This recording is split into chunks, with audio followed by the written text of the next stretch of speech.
Tuesday, August 25th, Village Board of Trustees meeting for the Village of Cambridge to order at 6:31. That's our call to order. So pledge of allegiance. I pledge allegiance to the flag of the United States of America and to the republic for which it stands, one nation, under God, indivisible, with liberty and justice for all. All right. Roll call, please. Let's see. Trustee Blackwood. Here. Trustee Bush. Here. President Hollenbeck. Here. Trustee Jacobson. Here. Trustee Dankowski is absent. Trustee Sands. Here. And Trustee Trindle. Here. You have a quorum. All right. Excellent. Thank you. Proof of posting. Yes, upper and lower levels of Arlington Center, Cambridge Post Office, Badger Bank, Bank First, Village website. Posted the initial agenda on Friday, and then we had to revise it a little bit yesterday morning. Excellent. All right. And those were all updated. All right. Thank you. Just for Mike, is the updated agenda in the packet? Yes. Okay, great. Because that's the agenda that I have pulled up on my screen. Yes, So if it was a different one, I was just going to pull up a different one. Yes, it was just adding one item under regular business and one item to the closed session. Okay, yep, perfect. That's what I thought. All right, super. Thank you.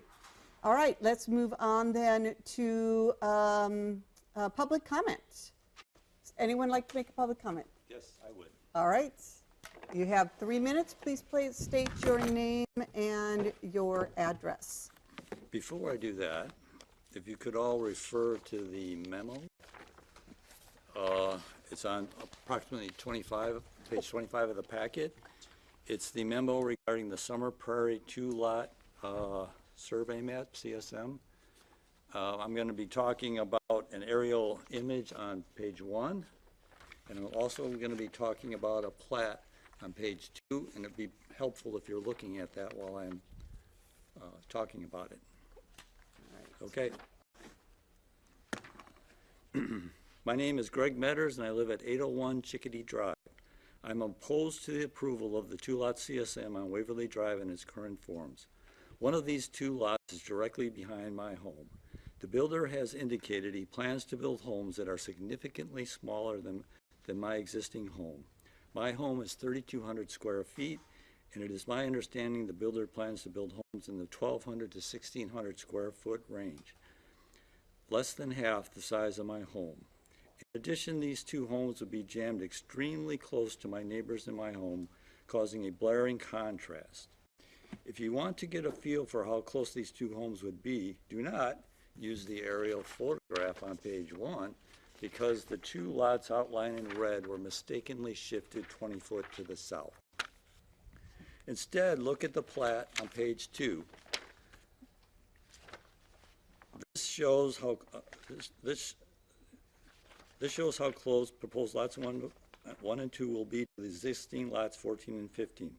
Again, this is causing a blaring contrast between homes of significantly different sizes. This will cause my neighbor and I undue hardship by negatively impacting our property values. If the village wants to add significantly smaller homes to an existing Summer Prairie subdivision, I'm asking the village to require the builder to install a 20-foot green zone between existing lots 14 and 15 and the proposed new lots 1 and 2 as a transition zone between the significantly different size homes. If you look at the plat on page 2 of the memo, you would shift lots 1 and 2 south 20 feet. This would add a small green transition zone between significantly different sized homes. Now, if you look back to page 1 of the memo showing the aerial plat, you can see there's a 20-foot green zone between the white lines for lots 14 and 15 and the red lines proposed for lots 1 and 2.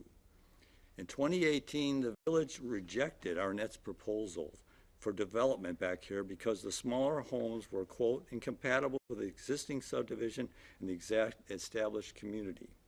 I am asking you to continue to protect the existing subdivision and established community. Please reject the current 2-lot CSM on Waverly Drive. Please consider a 20-foot green zone between significantly different size homes, or at least require more compatible size homes to the adjacent properties. We all want Cambridge to grow, but let's do it in a way that protects existing subdivisions and established communities. Thank you.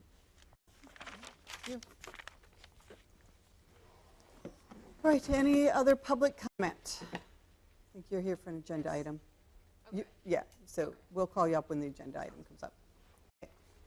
All right. Paul, I could point out that there is an email that was sent by one of the residents regarding the CSM. It's in the packet, but it's in the new business section. But whether that's in as a public comment or in that, it's there in the record. Just letting you know. Okay. And I know that was something that was also provided to the Plan Commission, wasn't it? I don't think so. This was. Oh, no, this one came after this the was Plan brand Commission. new. Yep, you're right. This one came after. Yep. All right. Great. Thank you. All right. If there's no other public comment, we'll go ahead and close public comment and move on to approval of the minutes for the July 28th, 2026 board meeting. Blackwood will make a motion to approve the minutes from the July 28th, 2026 board meeting. Sands will second. All right. I've got a motion from Blackwood, a second from Sands. Any discussion on those meeting minutes? I love how thorough they are. It's helpful for It catching is. up on things and And remembering things yes, from previous exactly. meetings. Especially Exactly. when it's been a month. There are a lot of typos on the initial transcript, and I just have to catch those. Yeah. It's all right. Typos we can deal with. Mm-hmm. All right. If there's no other questions, then all in favor for approving the minutes from the July 28th board meeting, say aye. Aye. All opposed, say no. Motion carries. All right, we're going to take a look at the approval of the bills. We have the bills in front of us in the amount of $81,330.79.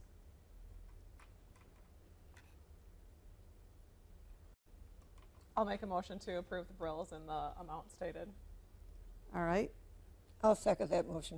Okay, I've got a motion from trustee Trendle and a second from trustee Jacobson. Discussion. I have a question. Yep.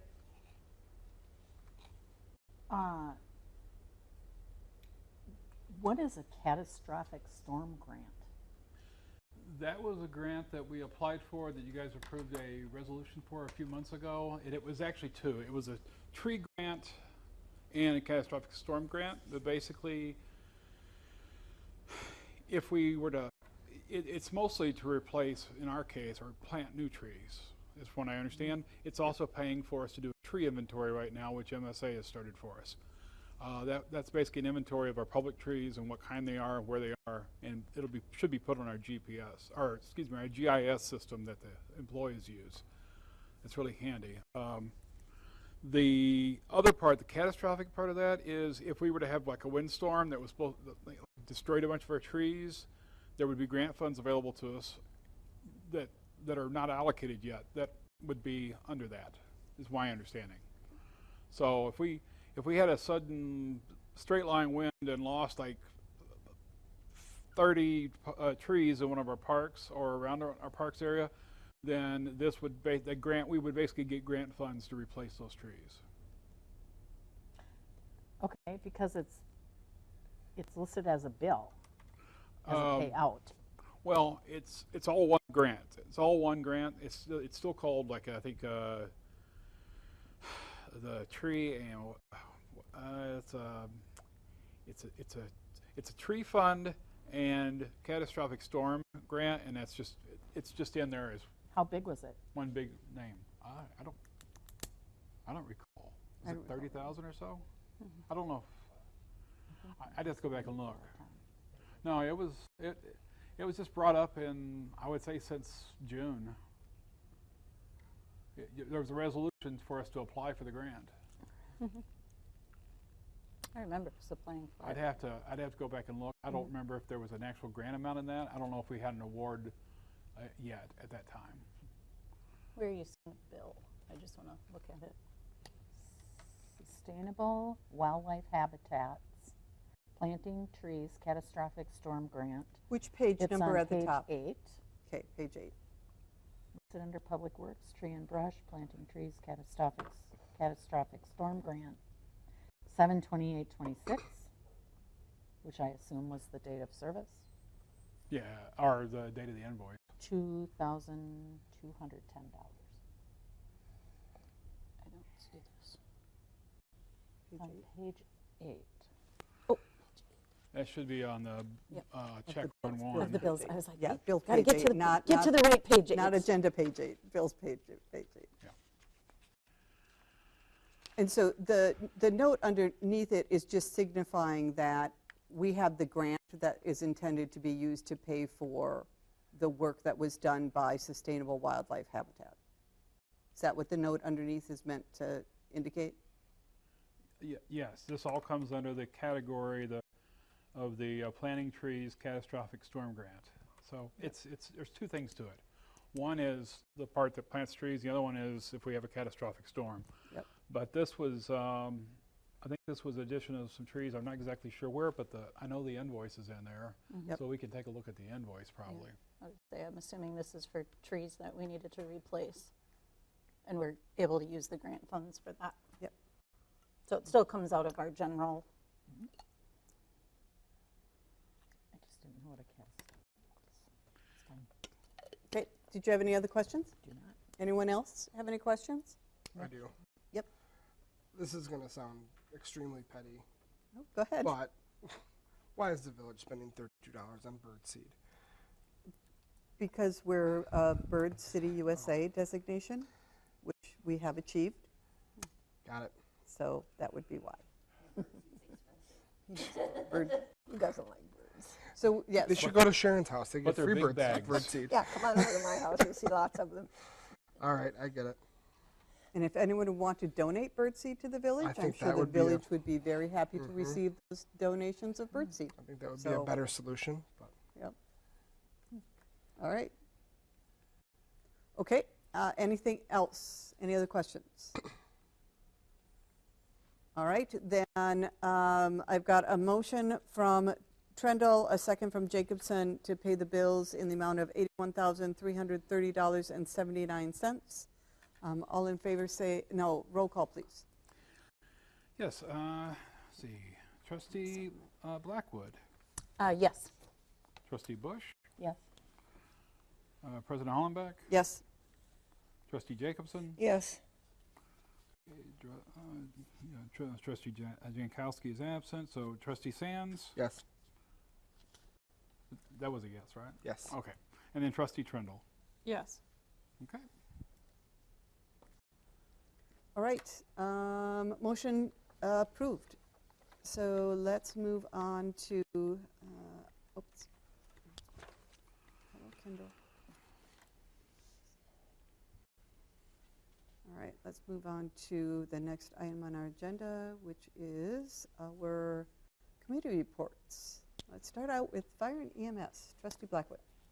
So we have our, excuse me, we have our August meeting tomorrow night.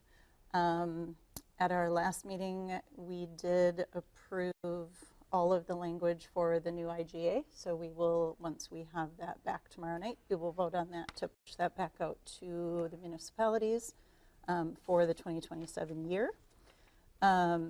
We have good news in that both Christiana and Rockdale have rescinded their withdrawal from the commission. That is good news. So we will have a commission going forward for 2027. Lake Mills has not given any indication in any direction as of yet, but that's still a conversation that we're having. And then we did get the draft of the audit back, Oakland audit back. So we as a commission will be discussing it tomorrow night. And then once we go through that, then it will get pushed out to the municipalities to review. We just have to make sure that every language and things are exactly what we want. And then we had a couple, 2 weeks ago, we had a change in our fire chief. Joe Evans has stepped down as fire chief. And Shane Johnson has stepped in as the new chief. So I want to thank Chief Evans for all his hard work. All right. Thank you. Anyone have any questions for Trustee Blackwood? All right. We'll move on to Economic Development Committee. Trustee Bush. We met on August 4th. We worked on SMART goals. We had a former member attend as a member of the public, and he helped fill in some history. That was really helpful. There have been attendance at Wake Up Wednesdays. There's a webinar coming up for WEDAC and a placemaking meeting. And another WEDAC meeting in September. So we got our SMART goals published, and we can talk about that later. All right. So, Anybody have any questions for Trustee Bush? Not at this time. All right, excellent. We'll move on to Plan Commission. President Hollenbeck will address that. The things that came out of Plan Commission that requires the village board action are later on in the agenda, has to do with changing some language in text in our ordinances for land coverage and on lots in our business areas to align. We'll talk about that later. And then the other one is the CSM for Plot 2. Other things that we talked about, there were a couple things on the agenda that we did have to defer to a future meeting, or we postponed it until a future meeting, just because there was some additional information that we needed on some of those items. The Katy Court parcel, that was deferred for a future meeting, as well as the preliminary plat for Arnett's Summer Prairie. We had some conversations about kind of what that's going to look like, but there were some postings and things like that that we didn't feel like we had done completely, so we wanted to postpone actually taking action on that until a future meeting. All right. Did I miss anything, Brian, that you can think of? Okay. Any questions for me from Plan Commission? All right. Library Board, Trustee Trendle. Thank you. The library board met on August 12th. We discussed the Friends of the Library had their book sale, which was very successful. We appreciate everyone who came out to support the Friends, who supports the Cambridge Community Library. We had over 266 people participate in the summer programming. So we're very happy about that. There is lots of programming for all ages coming up this fall, including making crafts, the combination, the Bird City USA, that's on September 30th. That's a joint village and library event. The board has a policy to evaluate the director on the first, third, and every 2 years after that. So we are in the process of approving the evaluation statement and process for that. And we also approved a tax exempt thank you letter template. So excellent. For all the donations that we get. All right.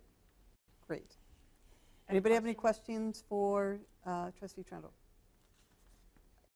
Is the library board full now? Yes, it is. Excellent. Excellent. Okay. Great. All right. We will move on then to Water and Sewer Committee. President Hollenbeck will address that. We actually didn't really have anything big at Water and Sewer this week. We had a few people coming in with issues for their sewer.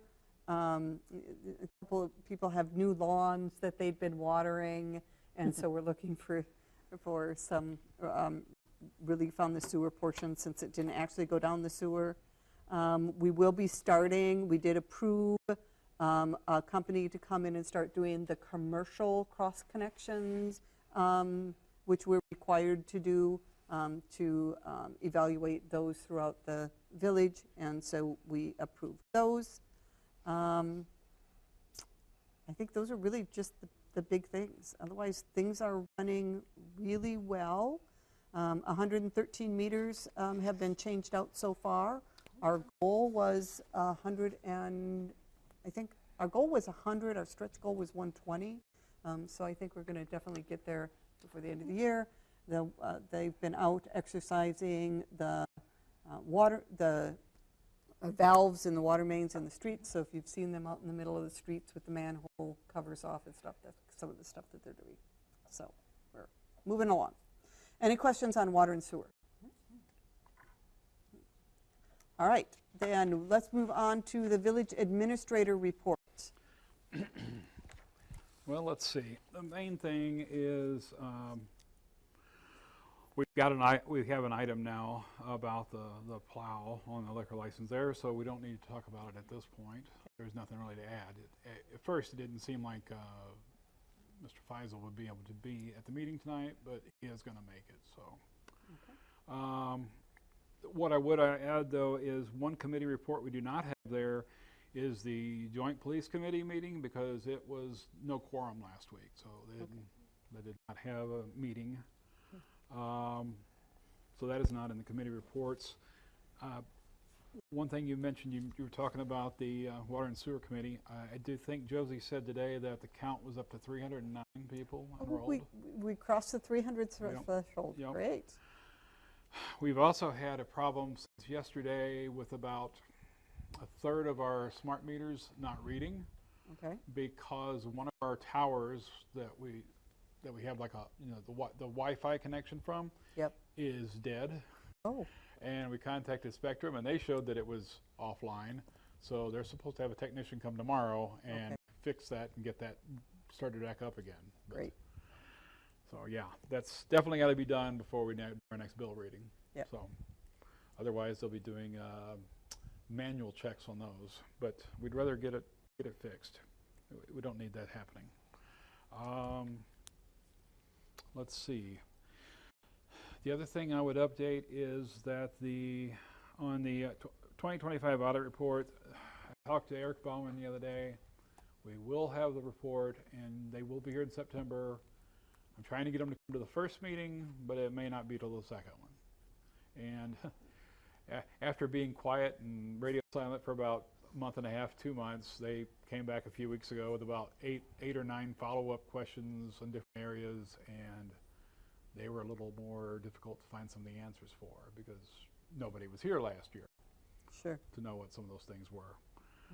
So yeah, I think we've got everything pretty much answered for them now. So there should be a good audit coming through. That would be all that I have, I think. So did we sign the contract with them for the next 3 years for continuing to do our audits? I'm trying to remember. I know we signed one with the assessors, but have we had I don't think we've had a new audit contract come through since I've been here. Have we? I'm trying to remember. I thought we did. Maybe we did. It's one of those things. I'd have to look. So it was last year we did it? Last Okay, year. so last year we up for another 3 years. So they've got to be more responsive to us. We can't be waiting till the end of September, just like last year. Well, hopefully we won't get into those problems. Okay. I know that right now, I believe Judy was already like up to almost June with our reconciliations for this year, which only puts us a couple months behind. So there's been still some things we have to look and find, because as I was telling someone earlier, some of our state payments, we'll get them. They'll give them to us almost in a lump sum, and it's like, okay, You've got to figure out what they correspond to. Sure. And that is also what we run into with the PSN for the payments online for the bill pay. They will do a batch payment, and they won't tell us necessarily which accounts it is. We get a daily report, but they may not give it to us for a couple of days, and then it might be a couple of those days' reports combined.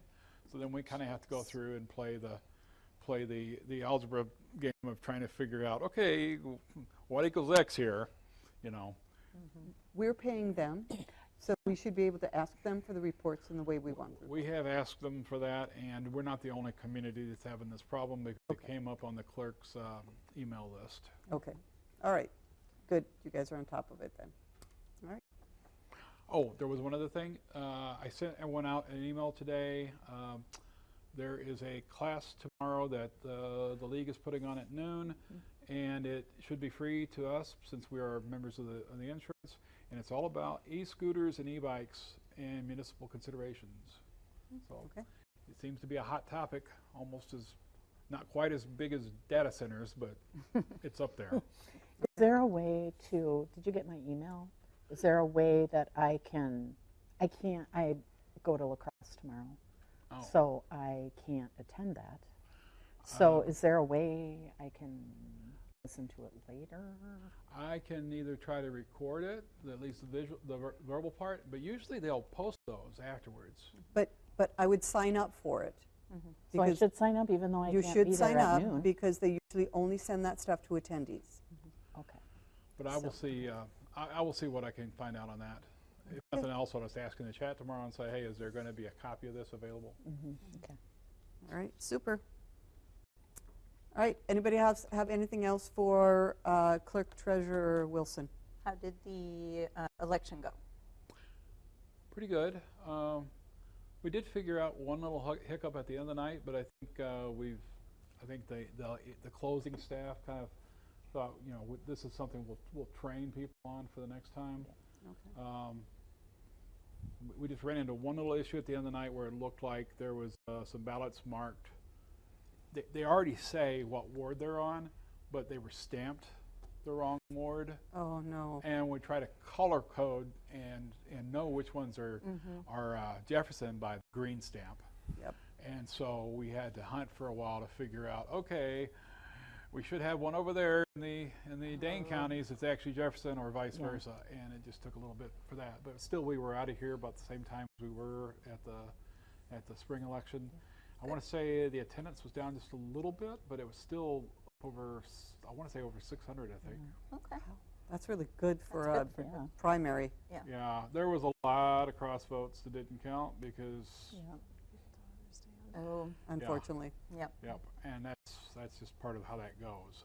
But Okay. we got through that. We actually went 2 times to the assisted living facilities for special voting deputies, Great. and had 3 the first visit and 2 the second visit. So we might try to do that again at the next election too, set up 2 days, because some people, even though staff is supposed to contact them, they sometimes miss it because of activities or whatever else, and Yep. it doesn't work for them. All right, super. Thank you. All right, thank you. Let's move on then to old business, which there is no old business at this time. So we'll move on to the new business, discussion of possible action regarding the Economic Development Committee SMART goals and plan. You want to come up? You can stay sitting here. Oh, okay. We got the long table just for that. Okay. All right. And Kayla, can you introduce yourself, please? Sure. My name is Kayla Pappenfuss. I am a member on the Economic Development Committee. Thank you.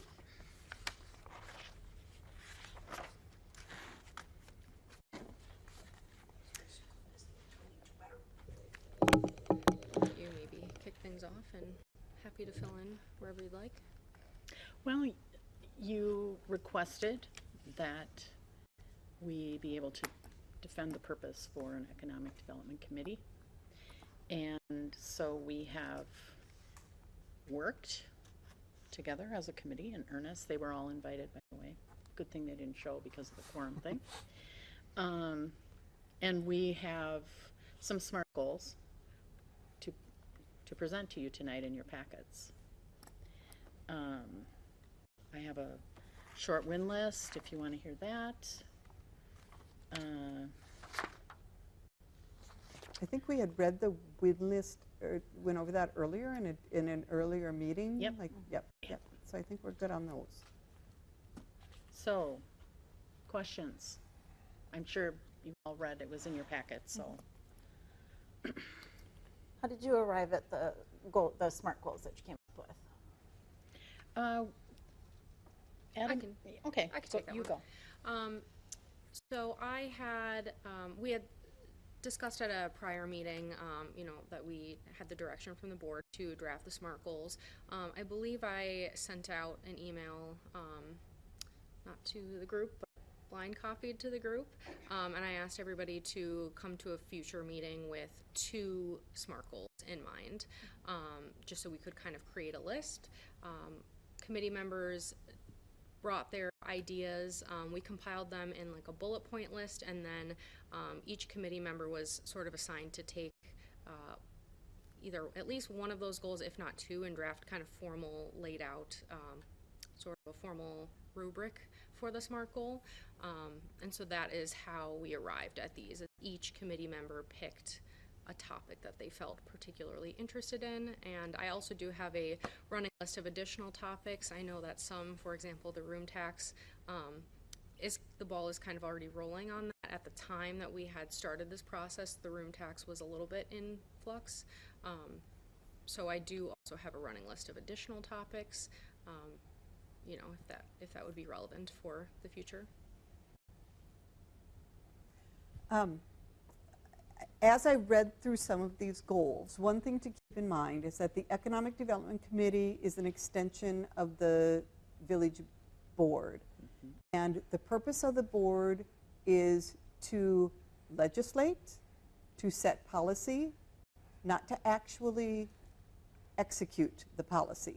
For those things that we look to staff to, or if in some instances it might make sense to go out to someone in the community to spearhead a particular item. So I guess understanding that in some of the items in your SMART goals maybe blurred that line a little bit about starting to execute instead of simply setting policy. But those are things that can be tweaked as you guys move forward.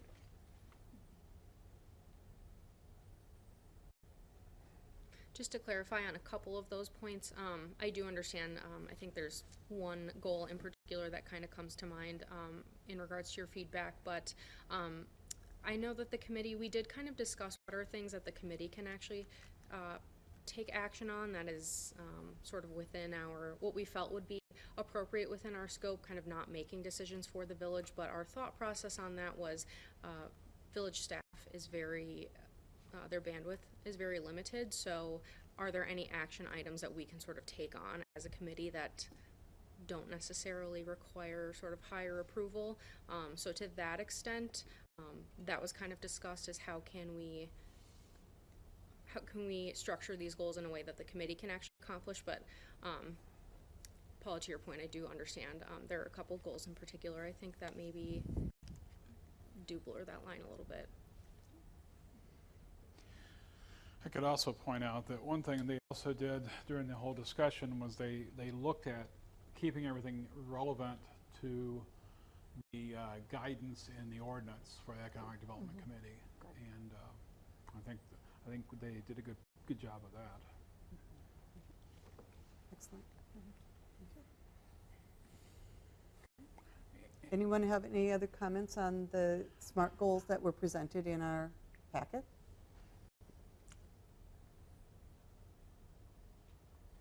I'll just say I appreciate you guys' work, nothing specific. I know that I'm thankful that I chair the committee I do and not the one you do. It's a challenge, absolutely a challenge. So I just appreciate your guys' work on this, and I think that the Economic Development Committee is a certainly a worthy cause and needs to stay, and I just appreciate you guys doing the work you're doing. Keep up the good work. Thank you. Thank you. Can you just elaborate a little bit? So you have the Economic Development Committee to claim WEDC's Connect Communities relationship. Can you kind of just explain that how you got to that. Sure. Or why you got to that. Yes, so the village is a member of WEDC, has a program called Connect Communities that is open to municipalities. They also have a parallel program called the Main Street program, which is sort of step 2 to Connect Communities, but we're not quite there. And so the Connect Communities program is very low cost. I believe it's approximately $200 a year, and it provides the village and village access to a bunch of really valuable and important resources through WEDC, and by extension provides the business community with access to those resources as well. A handful of years ago, the membership was, I believe it was either compromised or there are some reporting requirements that need to be done on an annual basis to kind of maintain that membership. And for whatever reason, I think just the reporting requirements were not done, and then you also have to have some continuing education component of that, so many hours or so many activities per year, and so that kind of lapsed. And we had a former EDC member, Christiane Lang, who owned Avid Gardener. She put in quite a bit of work to reestablish our relationship and kind of reapply to the program, and she put in just a lot of effort to sort of get that relationship back up and running. And so the last couple of years, there's been a lot of transition, both on the village board, in the office with staff, and then also on our committee. And there have been a couple of years where we've also nearly kind of lapsed in that, and I just feel it would be there's a very good return on investment for the cost to the program. And so the committee felt that if we can kind of claim maybe the committee can be responsible for those continuing education requirements so that village staff don't necessarily have to take that on. If they want to, they certainly can, but perhaps committee members can just complete the tasks that need to be done. And then also, I think the committee would be very well equipped to fill out the annual report at the end of the year. It's quite, it's not really scientific, I guess you could say. It's more, let's use our best educated guesses as to kind of economic development impact in the community. So, you know, staff can certainly submit the report, but we felt, well, we can prepare the submittal and the information for that. And so if that could be something sort of assigned to the committee, I think it would just take bandwidth off the staff. What some of the things they want to know on that annual report, because I've filled them out before, is things like how much how much private investment was there in the area of downtown or whatever our main street is, and then how much of it was public investment. So far as if we do improvements on, you know, anything we spend like on plants or signage or redoing sidewalks, that's all part of ours. If somebody comes along, gets out building permits and does, you know, $20,000 of tuck pointing or something on their building, that's private investment. It also looks at things like public events, you know, like the art programs and the other events we have. And there they want estimates, as she was saying, on like attendance and how many volunteers, things like that. And Connect Communities, really their resources are good, but you've got to have somebody that's tuned into it to get those emails regularly from WEDC and know what's going on. Just as an example, we'd found out at the last minute back in February about an education opportunity for Connect Communities members. I think Chris and I both misinterpreted it because I went to it, but it wasn't really geared toward the Connect Community entity itself, but it was geared more to our local businesses, because it was all about like use of social media for marketing and such. Got it.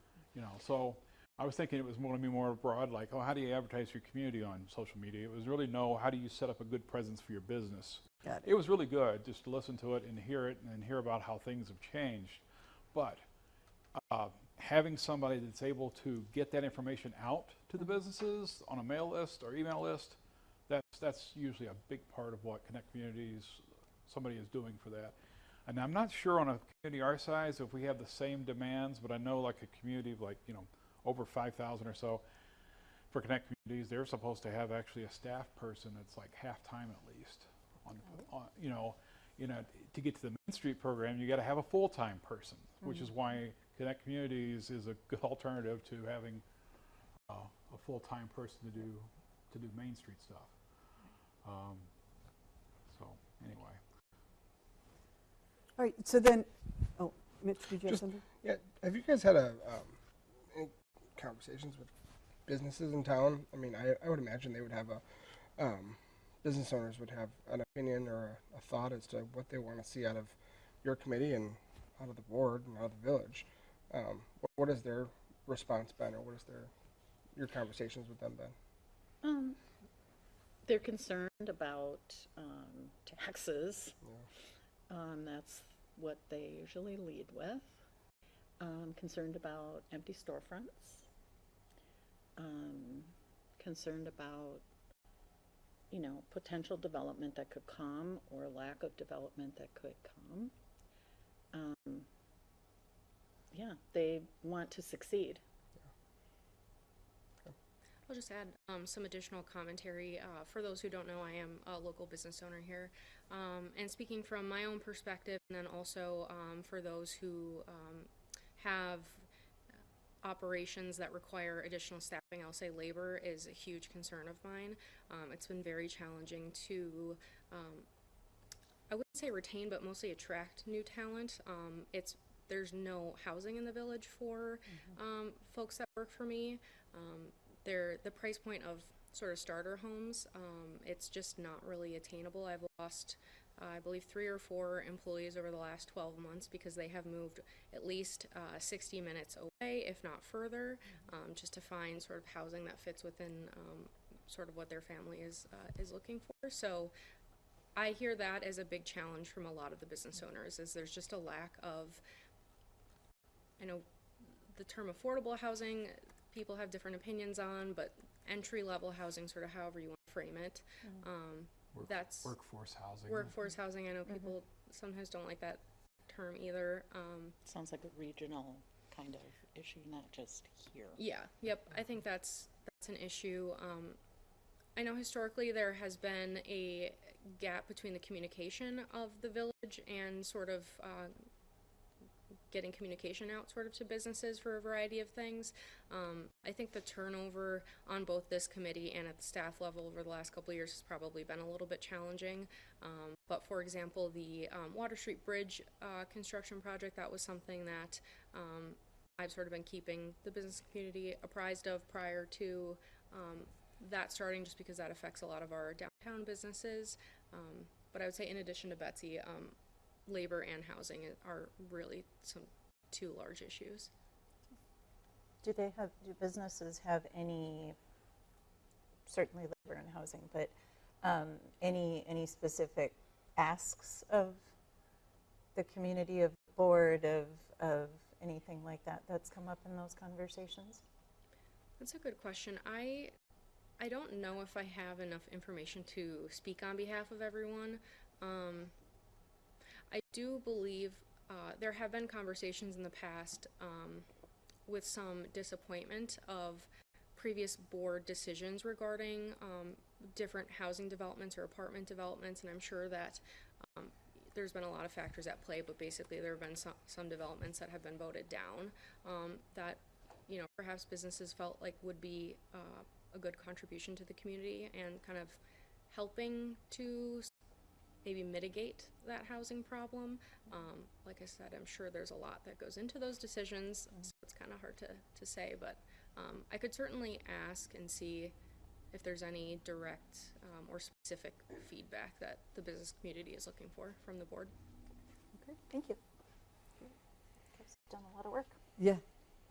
Good work on these. It's nice to see something brought back to the board, and so that we have an idea of what the goals of that committee are.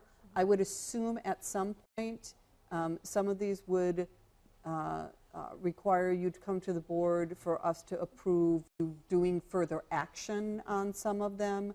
So we look forward to seeing which priorities you bring it back to us first, and definitely working with you to improve and continue to help to grow the economic situations here at Cambridge. Thank All you. right. We appreciate the opportunity, and we will do a good job. I know you will. All right, thank you so much. Thank you. Okay, Thank you. Thank you. all right.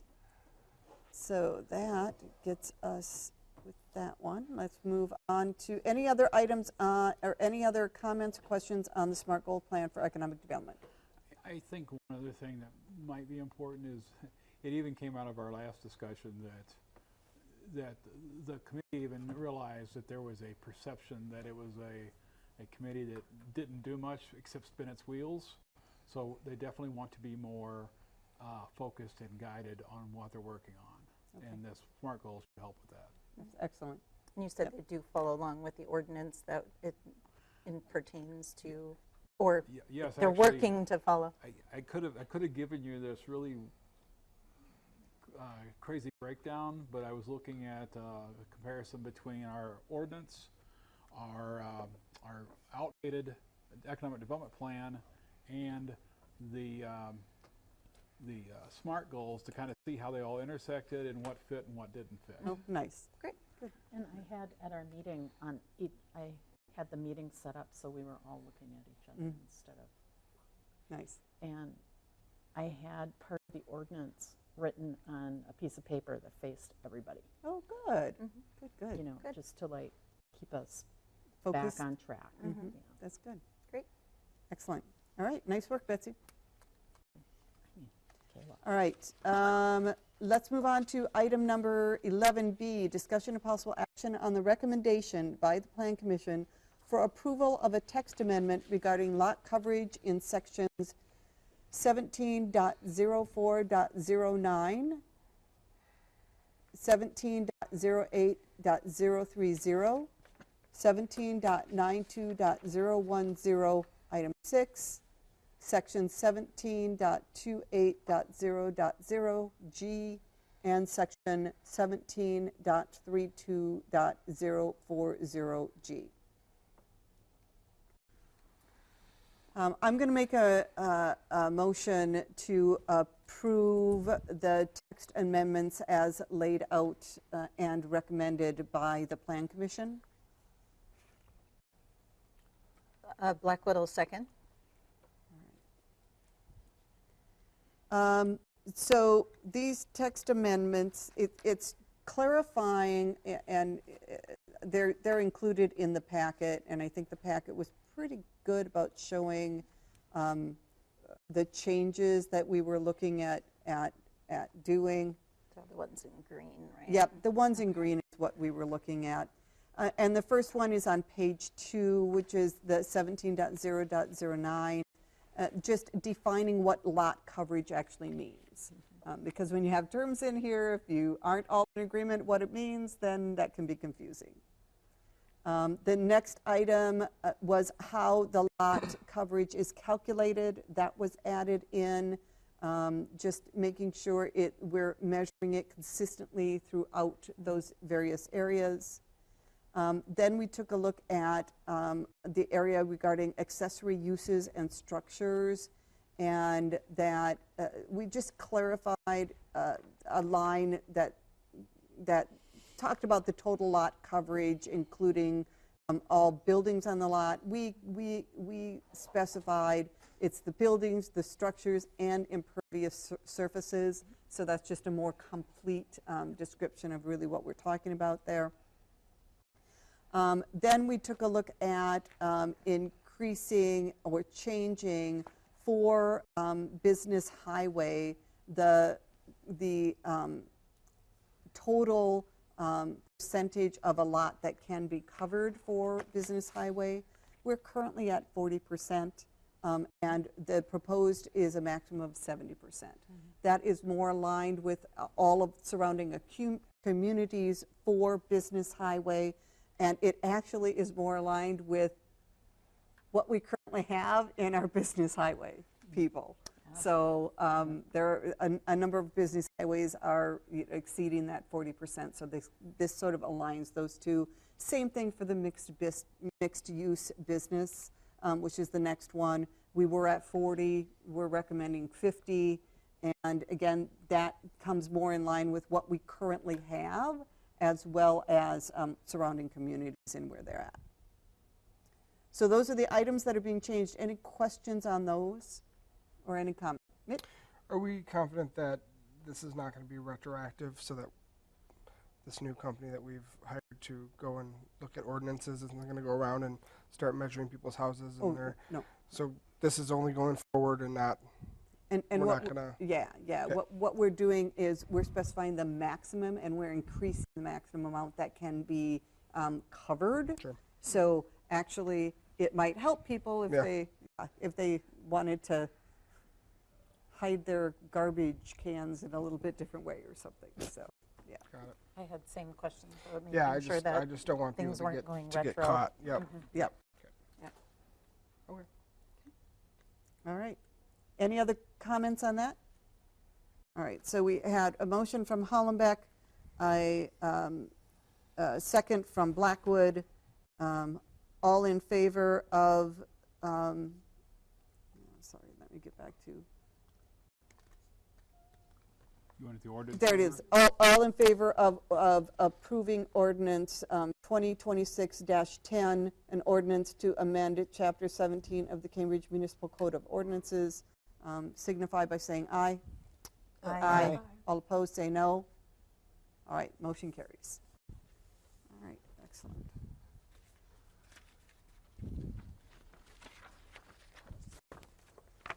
Okay, so we come then to the next item on our agenda, which is the discussion and possible action on the recommendation of the Plan Commission for approval of a two-lot CSM for parcel 111/0612-123-4780-1, which is along Waverly Drive, with the inclusion of, there are two conditions that were proposed by the village engineer, and making sure those are included. Just to point out the resolution in your packets, 2026-12. It was pointed out to me that it starts with the right parcel number of 111 at the top. But in the text of the resolution, there's only 11 slash.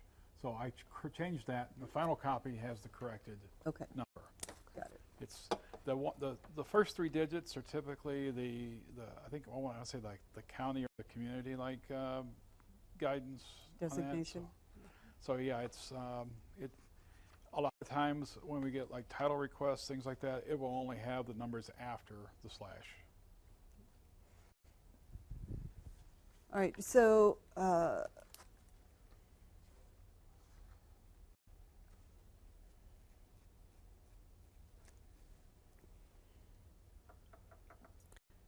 I'll make a motion to approve Resolution 2026-12, approving a certified survey map for parcel 110-612-123-4780-1. I'll second for conversation purposes. The Plan Commission reviewed the CSM, and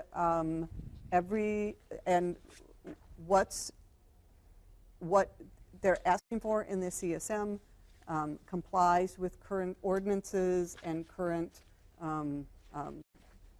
rules that we have.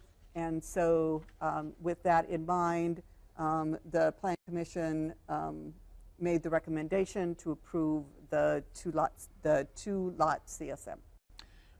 I wanted to point out too that that motion out of the Plan Commission recommended, there was two recommendations by the engineer that came out on a corrected staff report at that meeting, and those two actions are on the document that's in the packet from the staff report. They're on the last page, and both of those actions were approved to be part of the resolution. And they are listed there and numbered 1 and 2 in the resolution.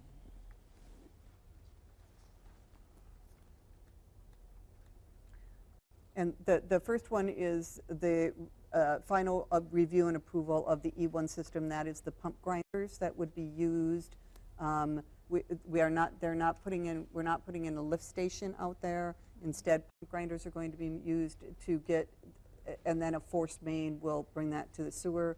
The second item may be necessary because the amount of flow that would be coming just from 2 instead of from the entire subdivision may not be enough to like keep it pushed as much as it needs to be. And so every once in a while, there may be an odor coming from that particular manhole, and then at that point we would need to, the village staff would just need to go out there and flush it in order to get things moving along. And the cost for that flushing would be borne either by the developer or by the homeowners until the rest of the subdivision would get built out. And that's what those 2 items are. So I have a couple of questions. First of all, to the point from our gentleman from public comment, it does look deceiving in the picture, the aerial map versus the plat. Yep. That does concern me. Also, I have concerns in approving with the grinders and things like that, approving it knowing that there's going to be odors present. We don't know that. We don't know that.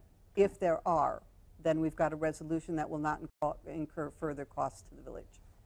And the reason these 2 are being done and the reason we're moving forward with these 2 is because the infrastructure necessary to put them in is already there. Because that portion of Waverly extends out a little bit. And so that's why the developer said, you know, let's get started, let's put something out there so people can see what these are going to look like. And that's why they asked to split this off into separate. And then I understand that picture might be deceiving, but the lot lines and the setbacks are apply per. They're within our ordinance. They are within our current ordinances. Okay. Yep. Okay.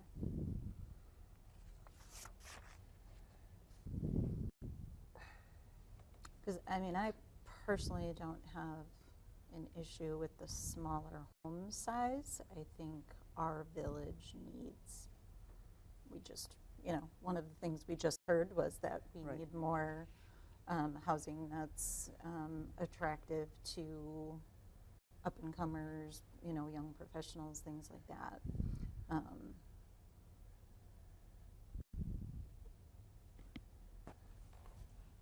Yeah, and I've talked a lot with like younger people I know. No, people don't want big yards to have to do lawn work on, and getting into those starter, either new people, young people getting into starter homes, or older people who have big homes and want to move to a smaller footprint.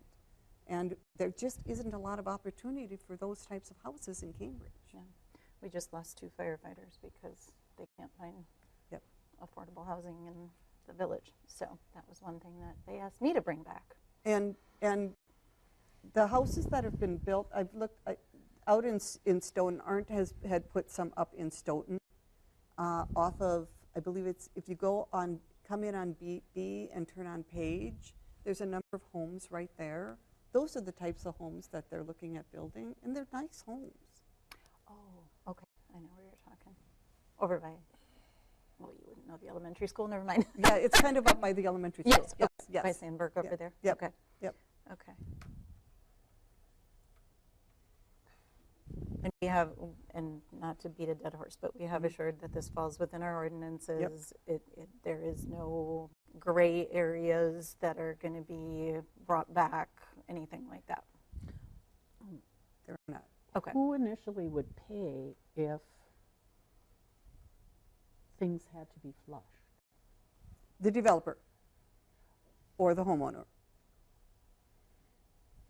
So if it has to be flush, the bill doesn't come to us and get, No, billed to them. we do the work.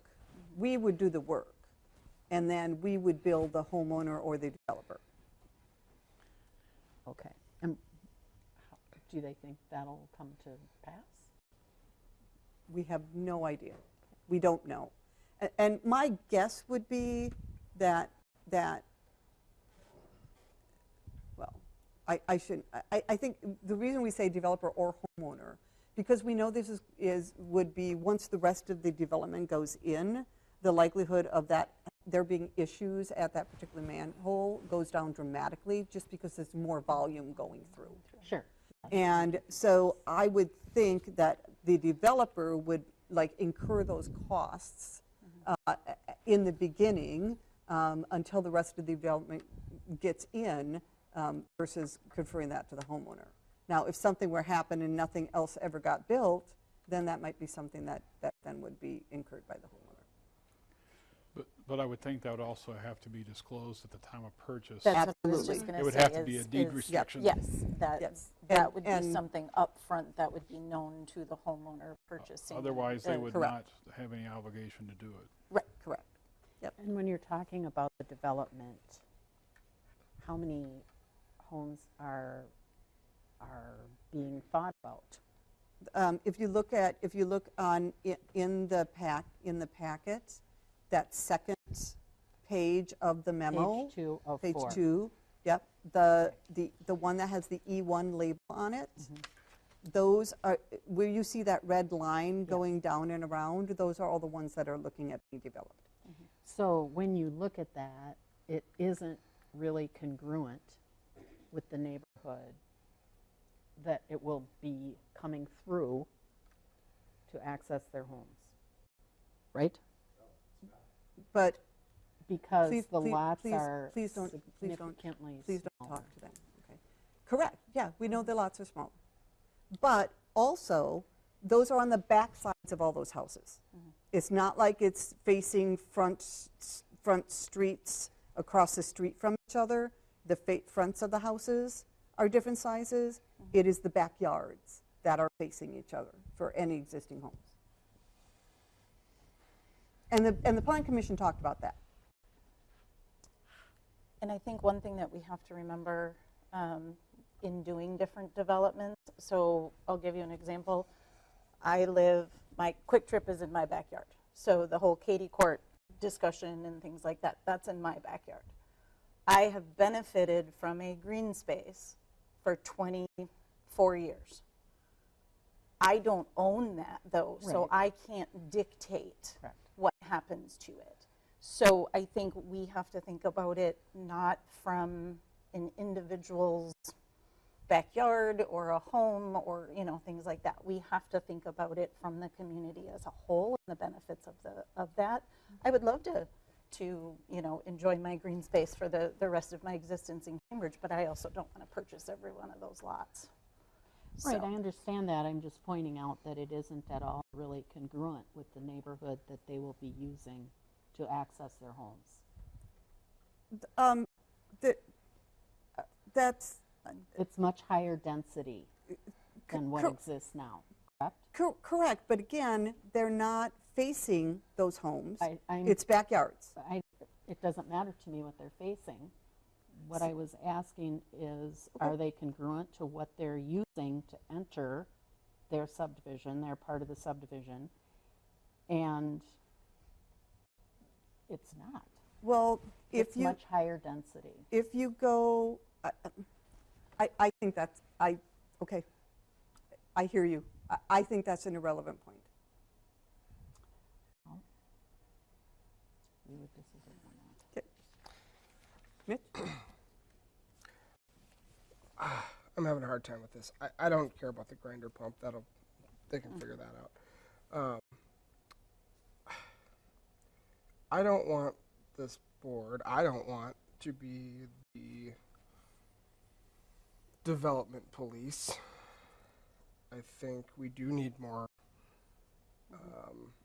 affordable houses. I just went through a long process to find a affordable house, and I found one here. But people my age are having a hard time buying houses. Will they be able to buy these? I don't think so. They'll probably still be pretty expensive. I think even today, building a small house is really expensive. But we need it. I respect the gentleman's comments about the look of the neighborhood and the aesthetic that they have. I'm sure he and his neighbors pay a lot of money in taxes to this village to live where they live. I have also said publicly, long before I was on this board, if you want to control what happens in your backyard, buy the lot. Right. If you want to control what happens across the street, buy the lot. You know, you buy a house next to a field, someone's probably going to build a house, and you may not like the color they paint it. I think that is just the way life is. So, as long as this is in compliance with our village ordinances, I believe I have to support it. I don't love it, and I want that to be heard, but we have to follow the ordinance. That's what we're here to do. We're not here to decide necessarily what looks good and what doesn't. Yeah. And that's where the Plan Commission came from as well. I mean, that there have to be, there have to be concrete reasons for us to say no on things. It's our job to review items and make sure that they comply with the ordinances. And that's why actually the Plan Commission has been spending a lot of time over the last year and a half redefining our ordinances so that it is more clear as to what is needed and what's necessary. And the boards have been approving those changes that have been being made. I think if this were something more offensive, I would go against my views on that. You know, if this were not a home but something else, if they wanted to put a gas station there, of course zoning would forbid that. But you know, that is something. You start going down that road, I would break that view I have. But this is a home. We need more of them. And we have very limited space to, right, you know, and that's kind of where I return is we've got, you know, the Katy Court area, we've got, you know, we are landlocked with solar panels. If we want our village to grow, if we want businesses to come here to, you know, to be able to work, people want to work within the village, I think, I agree with you, Mitch. And I found it very telling for Kayla as a business owner saying that tonight. Yeah, that was very, you know, powerful. Happened to be timely for other things that were on our agenda that we weren't aware of. Yeah. And like I said, we just lost No, 2 firefighters Yeah. because they can't afford to live here.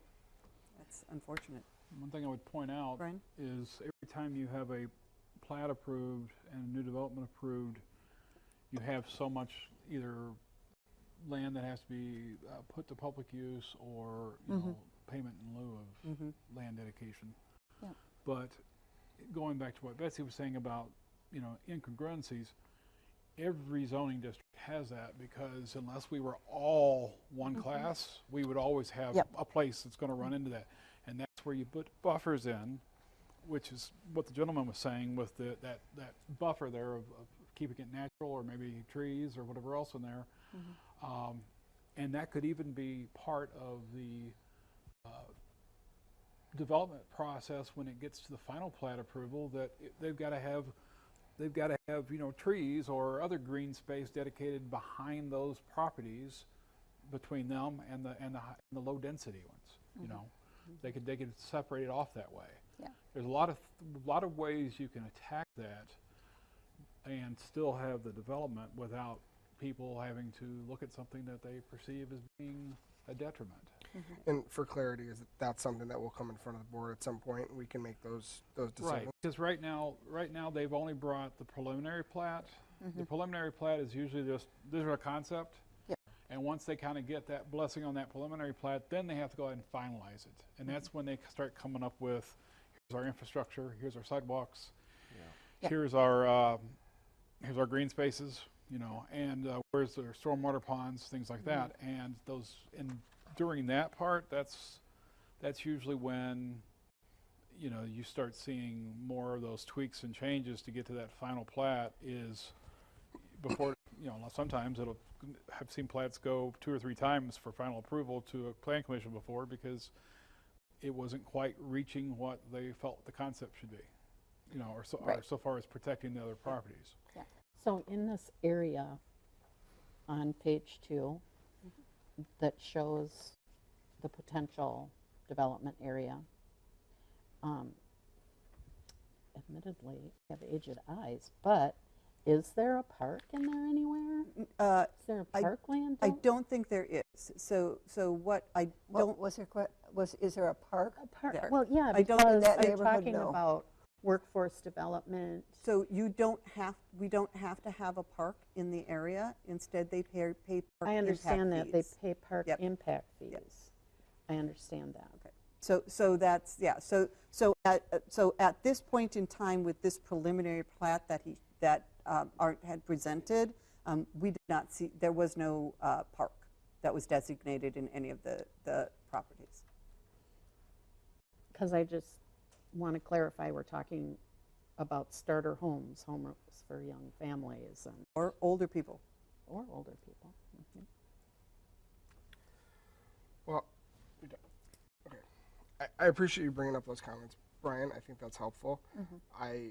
While I will be voting yes on this, I wanted on record me saying that I think we need to have that conversation when that time comes, because the people who live in that area pay probably $10,000, $12,000, $15,000 a year in property taxes. I think they would benefit from us talking about something like that. So I look forward to when that time comes. And the Plan Commission will? Yeah. Yep. The Plan Commission will definitely take all that into consideration.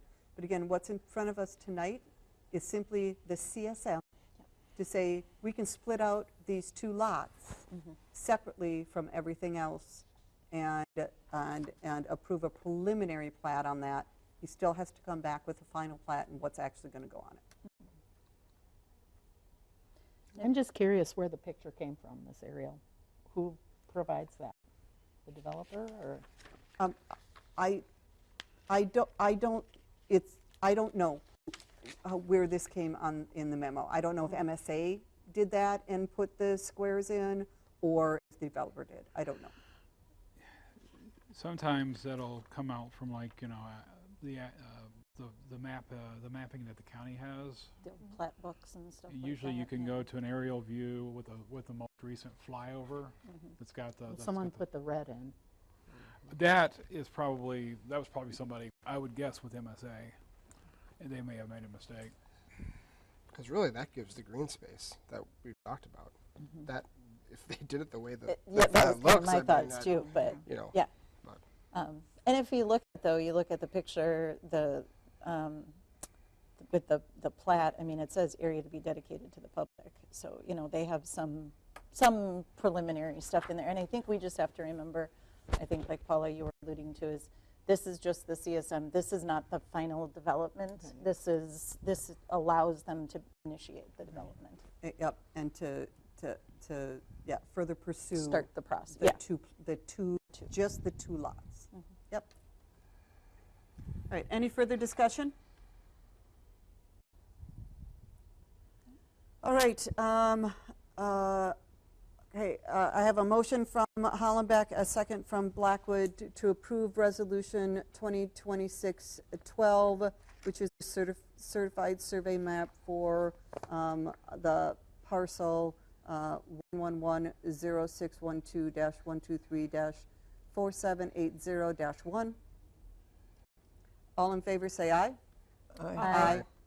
All opposed say no. All right, motion carries. All right, so we have that one. thank you. We will move on then to item 11D. Yes, 11D. Discussion and possible action on recommendation from Public Works Committee to build a basketball court in LBK Park at a cost not to exceed $22,000. Mitch, do you want to take this? Yeah, I will move to approve a recommendation from the Public Works Committee to build a basketball court in LBK Park at a cost not to exceed $22,000. I'll second that motion. There was one thing that Cody had told me.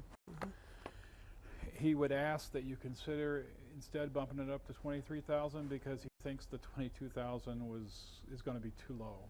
That there was some, I guess there was a math error somewhere. Okay, I will rescind my previous motion, and instead, Sands will move to approve the recommendation from the Public Works Committee to build a basketball court in LBK Park at a cost not to exceed $23,000. And I will second that motion. Okay, I've got a motion from Sands and a second from Jacobson. All right. So basically what you've Discussion. done is you approved at the committee level 22,000. Can I At do the what I board just level, did? You're being asked to raise it 1,000. So Oh, yeah, and you can do that. Absolutely.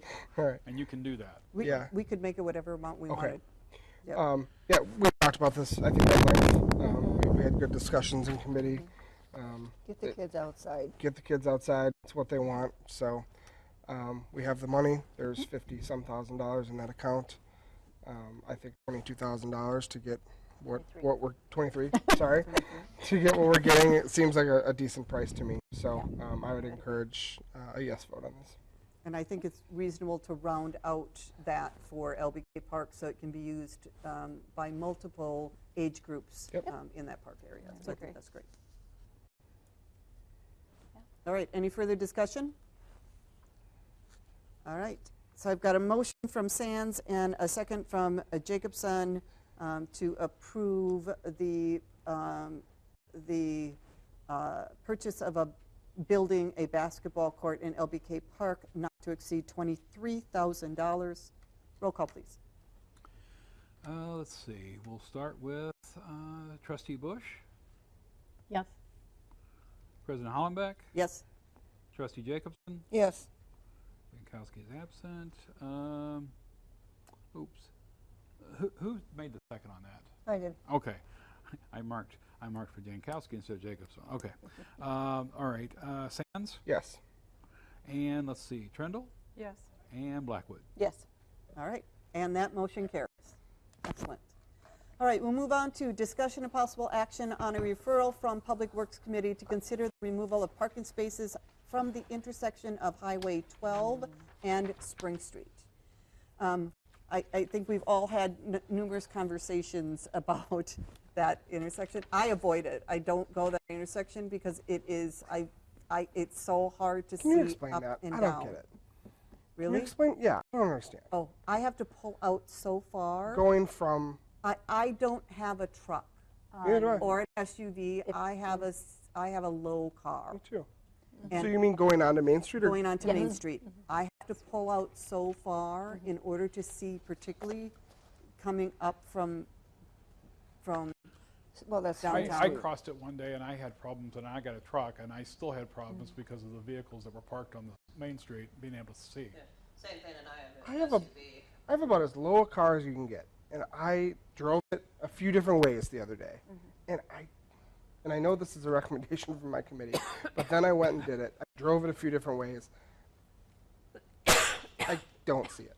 Tell you what, I'll park a truck over there and see if you And can see it. There were vehicles parked there, and I still don't get it. Oh, Some yeah, of it those too parking spots is are full. when buses are trying, school buses are trying to turn, semis are trying to turn, things like that, it gets a little difficult because if you have to inch forward to be able to see out appropriately, then they can't turn because they need a wider turn. So, I know someone, might have been Cody or Chris, commented on farm implements and things like that. Yeah, well, and semis. I can understand semis. So is it? I'm just trying to see a way where this would be worth doing, and there's a lack of parking spaces downtown, and I just want to be sure that if we're taking away 3 of them, we really need to do it. So my question is, in seeing this map, is it the spots on Spring Street that are causing the issue, or is it the spots on Main Street? I thought it was the spots on Main Street. So did I. I did Because too. removing these spots on Spring Street is going to make a right-hand turn lane and a left-hand turn lane, and that is just going to exacerbate the problem. Exactly. Because The turning person problem. who is trying to turn left is going to keep creeping out, and then you're never going to be able to see to turn right. But there's already quite a bit of space before the first parking space. If you're talking about the one on Main Street, there's a lot of space before that. Yeah, but because of the angle of the hill, I find it really, I have to really pull out in order to look around just to see if I can turn. Yeah, but straight. But do you pull out into traffic, or do you pull out into? Because I when I did it, I thought about that. You pull out pretty far, but you pull out not farther than the width of the parking space. You're crossing the crosswalk, though. Yep. Which creates a safety hazard for anyone trying to Any cross pedestrians. Yep. that crosswalk. And Taking those away is not going to stop you from crossing the crosswalk. Not going to happen. no, So- I 100% agree Yeah. with you. I 100% agree with you. That will not stop. The other thing I would like to know is what I would really like to know is the public safety concerns, the number of accidents, the DOT issues, things like that. Because I agree that the Spring Street spots are less of a problem than the Main Street spots. See, I would like the one in front of Dynamic Fitness removed, like they show here. Yeah. And then I would like one more on the other side of the street also removed. Which is in front of Strictly Discs, in that section. That's Right, that's I the agree. one on the I left. agree with This, that. Oh, you want the one? she's talking here, not the Spring Streets. She's That's talking already a handicap spot, which I doubt gets used very often. That's what But even with that, I just find it, okay. So, are we prepared to act on this tonight, or do you think we need more information? I'm prepared to vote no. I think we need more information. Personally. Oops, sorry. I mean, so for me, again, I will come to, I think the spots we need to remove are on Main Street, not on Spring Street. So what's proposed here today, I don't know that I would say these are the right spots to remove. Oh, I see. You're talking And if there's voting just on this. Yeah. Right. Well, Okay. I see. Okay. if there's I've got caught up, accident sorry. reports, we can probably get those from our officers, I'm sure. And is there a way that we could do any kind of measurements for line of sight and have that evaluated from a safety perspective? Yeah, engineers can. I mean, if you were building those new, there would be like a, what do they call it? I think it's sight triangle or something like that. Yep. And I'm sure it probably violates that, the way it's set up, but I don't know how you could get around it, frankly. But you'd have to have so many feet of cleared out there. You'd probably have to lose 2 spots on each side to comply. But I could ask them, what the measurement should be, and they could just look at it from the map and tell us probably. All right. Are we okay having staff look into this a little bit farther for us and maybe, and then having this, postponing this? I'll make a motion to postpone this for a future meeting. Second.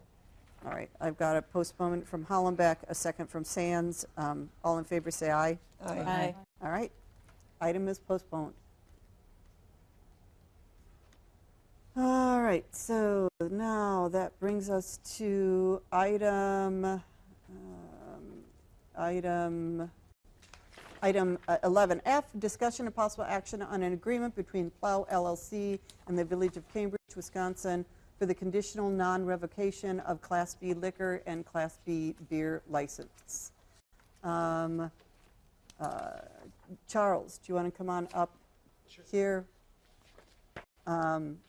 So we had presented Charles with a document that if he signed the document, it would prevent us from conducting a hearing to revoke the Class B and liquor and Class B beer license because he is in non-compliance with village ordinances. So we would be within our rights to revoke that license. And we came up with an alternative that we recommended to Charles. We asked him to sign that within 10 days. Charles asked to speak to us before he signed that. So, Charles. I'd like to read well, thank you guys for allowing me to come and discuss this. First of all, and thank you for your service to the village. Can you speak up just a little bit? I said thank you for your... Yeah, not in the mic, just so we can hear you. Thank you for your service to the mic village. doesn't amplify you. Okay. Thank you for your guys' service and allowing me to come and actually put it on the agenda. I'd like to read into record what was given to me, and just for public records, so it's available for everybody, if you don't mind. An agreement between Plow LLC and the Village of Cambridge, Wisconsin for the conditional non-revocation of an A, Class B liquor and Class B beer license, whereas Charles Feasel is equal owner and president, respectively, of Plow LLC, which operates a restaurant, bar, and business known as Plow Restaurant, located at 159 Main Street within the corporate limits of Cambridge, Wisconsin. Whereas Plow Restaurant currently holds an issued Class B liquor and Class B beer license, and whereas the village is duly incorporated municipal corporation located in Dane County, Wisconsin, having authority under Chapter 125 of the Wisconsin Statutes and General Home Rule of powers to revoke a Class B liquor license, and whereas the parties agree to the following. Facts. Management of licensed premises. A. Abandonment of the premises. Licensee has been closed for more than 90 consecutive days, which constitutes abandonment of a premises pursuant to Cambridge Code 5.08.170B, which has been adopted under Wisconsin Statute 125.10. B. Notice of revocation. On or about July 23rd, 2026, licensee was timely and properly served by the village administrator with a public notice, with a notice of a public hearing and intent to revoke license due to abandonment of the premises. Licensee has asked the village to consider the preservation of its alcohol license, and the parties have negotiated and agreed upon the following. The licensee shall open its conditions. The licensee shall open its premises to the public no later than August 31st, 2026. B. After August 31st,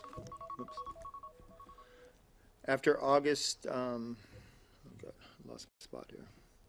After, licensee shall continue, no later than August 31st, 2026. B. After August 31st, 2026, the licensee shall continue to open its premises to the public at least 12 days every calendar month for as long as the licensee maintains any Class B liquor or Class B beer license for the premises. C. Licensee will post its regular hours of business in a place visible to the public as long as the licensee maintains a Class B liquor or Class B beer license for the premises. D. By the end of each month, beginning October 31st, 2026, for as long as the licensee maintains any Class B liquor or Class B beer license for the premise, licensee will provide village with a record of what dates and times that it has opened.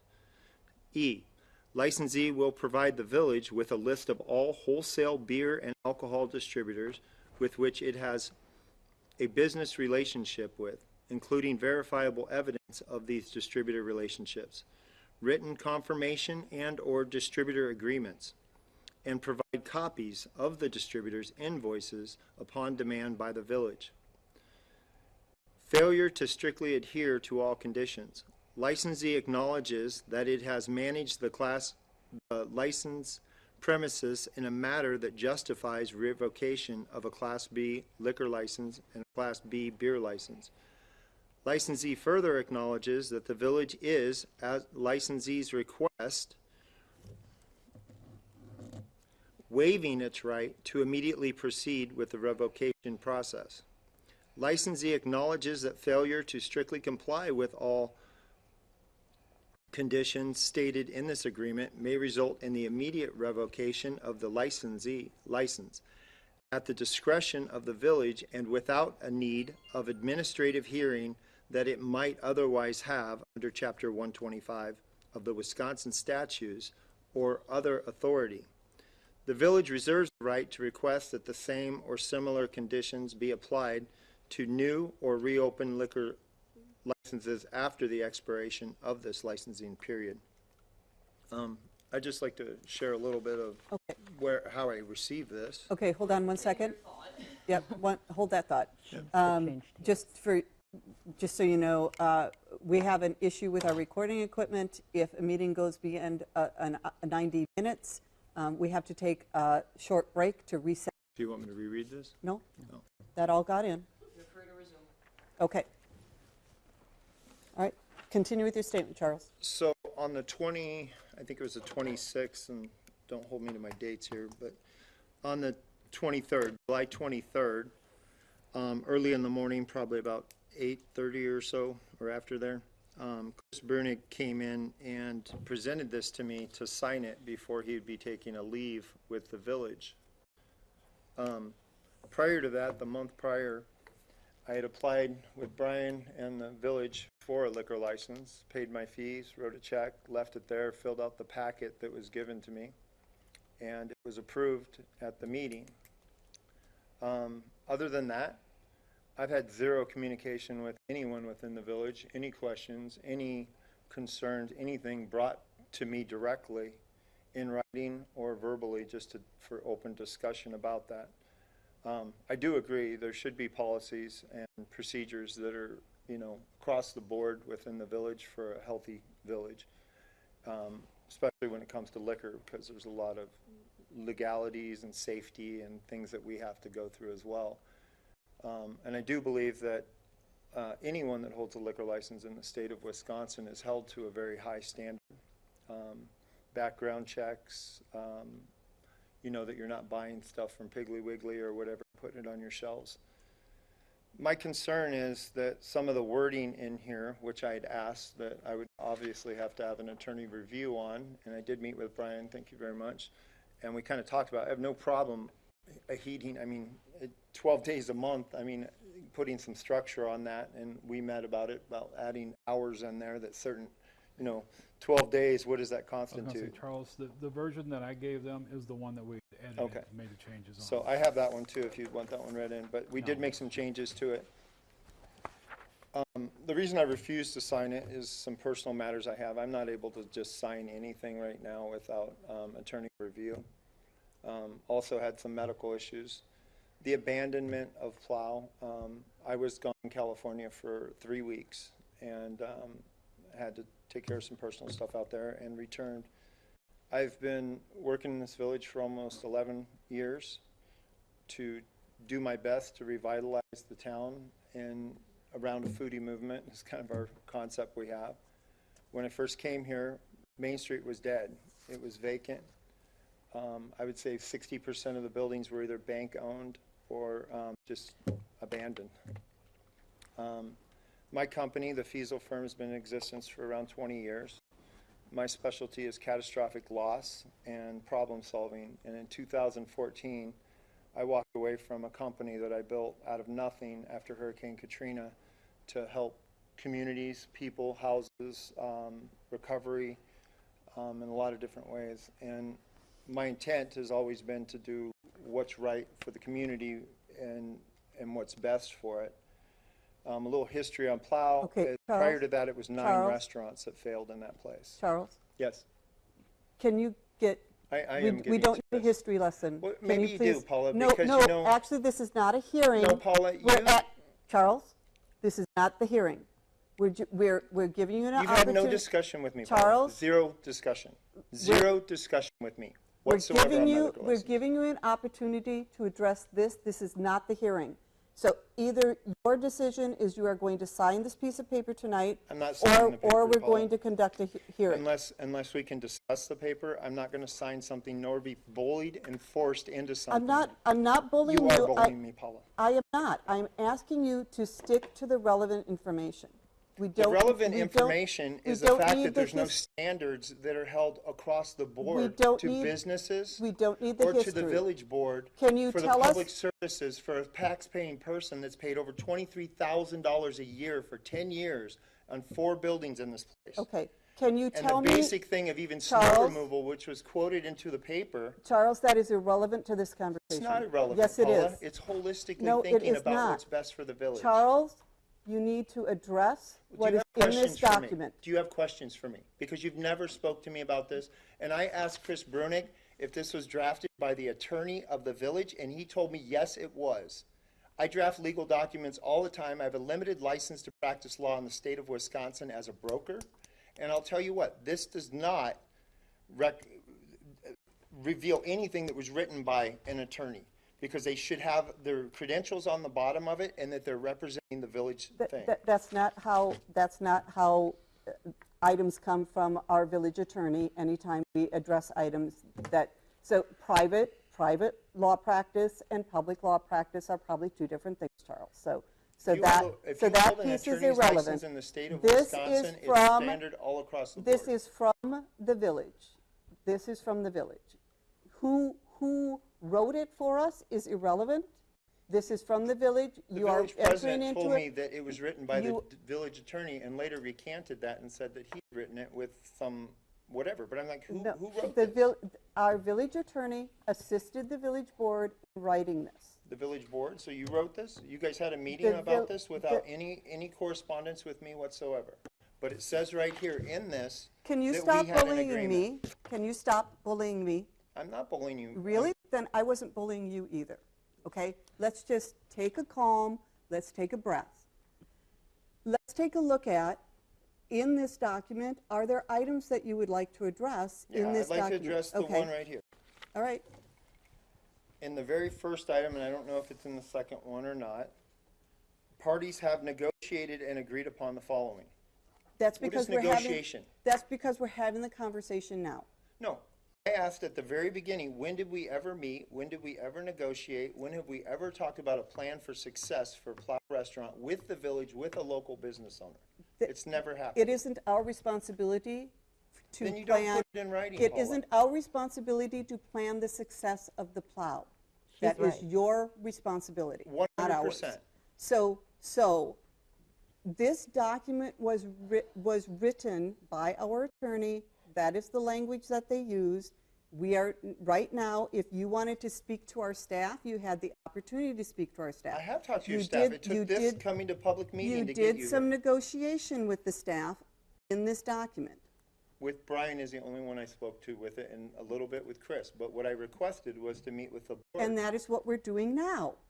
at my request. Correct. Because in your paper, it says we have negotiated and agreed upon. Because our staff I'm not acts, refusing to sign a document, our Paula. staff acts on the village boards. So when you're working with our staff, you are working with the village board. The village board, our job is only to set policy. Listen to me. I never met Can with I anybody. please explain this? Our policy is to set, our jobs is to set policy, and it is our staff's job to execute. So when things need to go to people, it isn't the board that gives it to people, it is our staff. And I know Chris had conversation with you.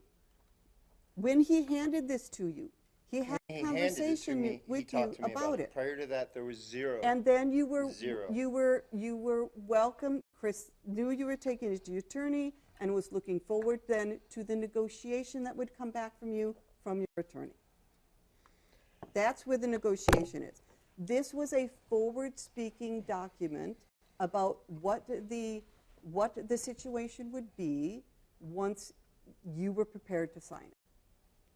I had no discussion with anybody prior to him handing me this and mandating that I sign it that morning because he was leaving for 60 days. He didn't mandate, You weren't there. he asked. There's a difference weren't there. between a mandate He and an said ask. if I didn't sign this paper, that this would be, that my license would be revoked. And this was after No. me posting for 6 months of working to reopen that place. That- And can I just say something? I was going to be open Memorial Day, okay? Memorial Day, like I had every year for the parade. The entire building reeked of sewer gases. So holistically speaking, I've never even been given a notice that there was an issue, nor a notice when there was a pipe break on Main Street that flooded 4 buildings, one of which was mine at the time, which I have no more dealings with because of situations like this, and a prior board meeting where I went on public record where I was concerned about public safety, because in my lease, it was very clear that my lease was That's going to be an irrelevant. occupancy. That's irrelevant to this conversation, It's not Charles. irrelevant, Pat, Stick at all. Stick to the No, plow. you want to talk about what you want to Stick- talk about. So No. if you want my liquor license, guys, you can have it, and I will close the business again, and I will put it up for sale, and it will be vacant until you find a buyer, What's because the no difference? one It's wants been to work with closed Cambridge. long anyways. If What's the that difference? is your choice, then do that. It's not my choice. You're forcing me to. You see these How are people we? here, they're How am I employees. forcing you? They're people that support Plow. I've never seen you in my restaurant, Paula. Correct, because when you not first open. opened, Charles, Paula, I was open quite No. a bit for 10 years. Right, And and guess we- what? I also tried to open more days, but it didn't, the village Okay, did not it's support irrelevant it if to be it's open. irrelevant- Or the 9 restaurants prior to that that closed. that's and failed. irrelevant. It is irrelevant. So what do you wanna do? It is the irrelevant to the conversation about your liquor license. That is We're what having a we are discussion dealing about the with paper today. that you're giving me that you want me to sign. So here's the question. You have a choice to, are you going to sign this document tonight? If you No, are, I'm not. okay. So Then- my question to you, then though, is there is anything else you why would wouldn't like? you have a discussion about a document that I would sign, which I'm more than willing to be open, and I think every liquor license that's given should be given under the same mandates that you give to Plow Restaurant or anyone else. That's all I asked. If it's good for one business, it should be a standard. When you give out a liquor license application, which I filled out prior to this, you should have denied it then. By law, we cannot. By law, you can't. We can't, see, so we couldn't do that. Our hands were tied. So But you we knew that took- you wanted to but take my we- liquor license away prior to that, but you had no discussion with me about it. We took the route that we were advised to take by our attorney. And how we were advised to take, and again, it comes down to the fact that There's no you have communication is not what it comes down to. been- You have not been complying with village ordinance, and I know you were communicated when Paula, that do you village, know the health when that department village ordinances? ordinance was passed about you needing to be open. If When was that anything passed? it was passed 2 years ago. I know you were given a copy of it, Charles. I was not given a copy of it. I know you were aware of it. I think it should be put in with your liquor license application. I know you were aware of it, Charles. I was not aware of it, and I did not know anything Okay, about it. fine. What Are I'm you saying though going is to- if you're if you going are to put going- ordinances are in, you- they should come with your Are you application when going you to, apply for it. are you going to sign this I document feel like you're tonight? bullying me into signing I am something where I'd not. love to have a If you discussion. are not going to sign this document tonight, then we have a closed session where we are going to speak with our attorney about what our next steps are going to be.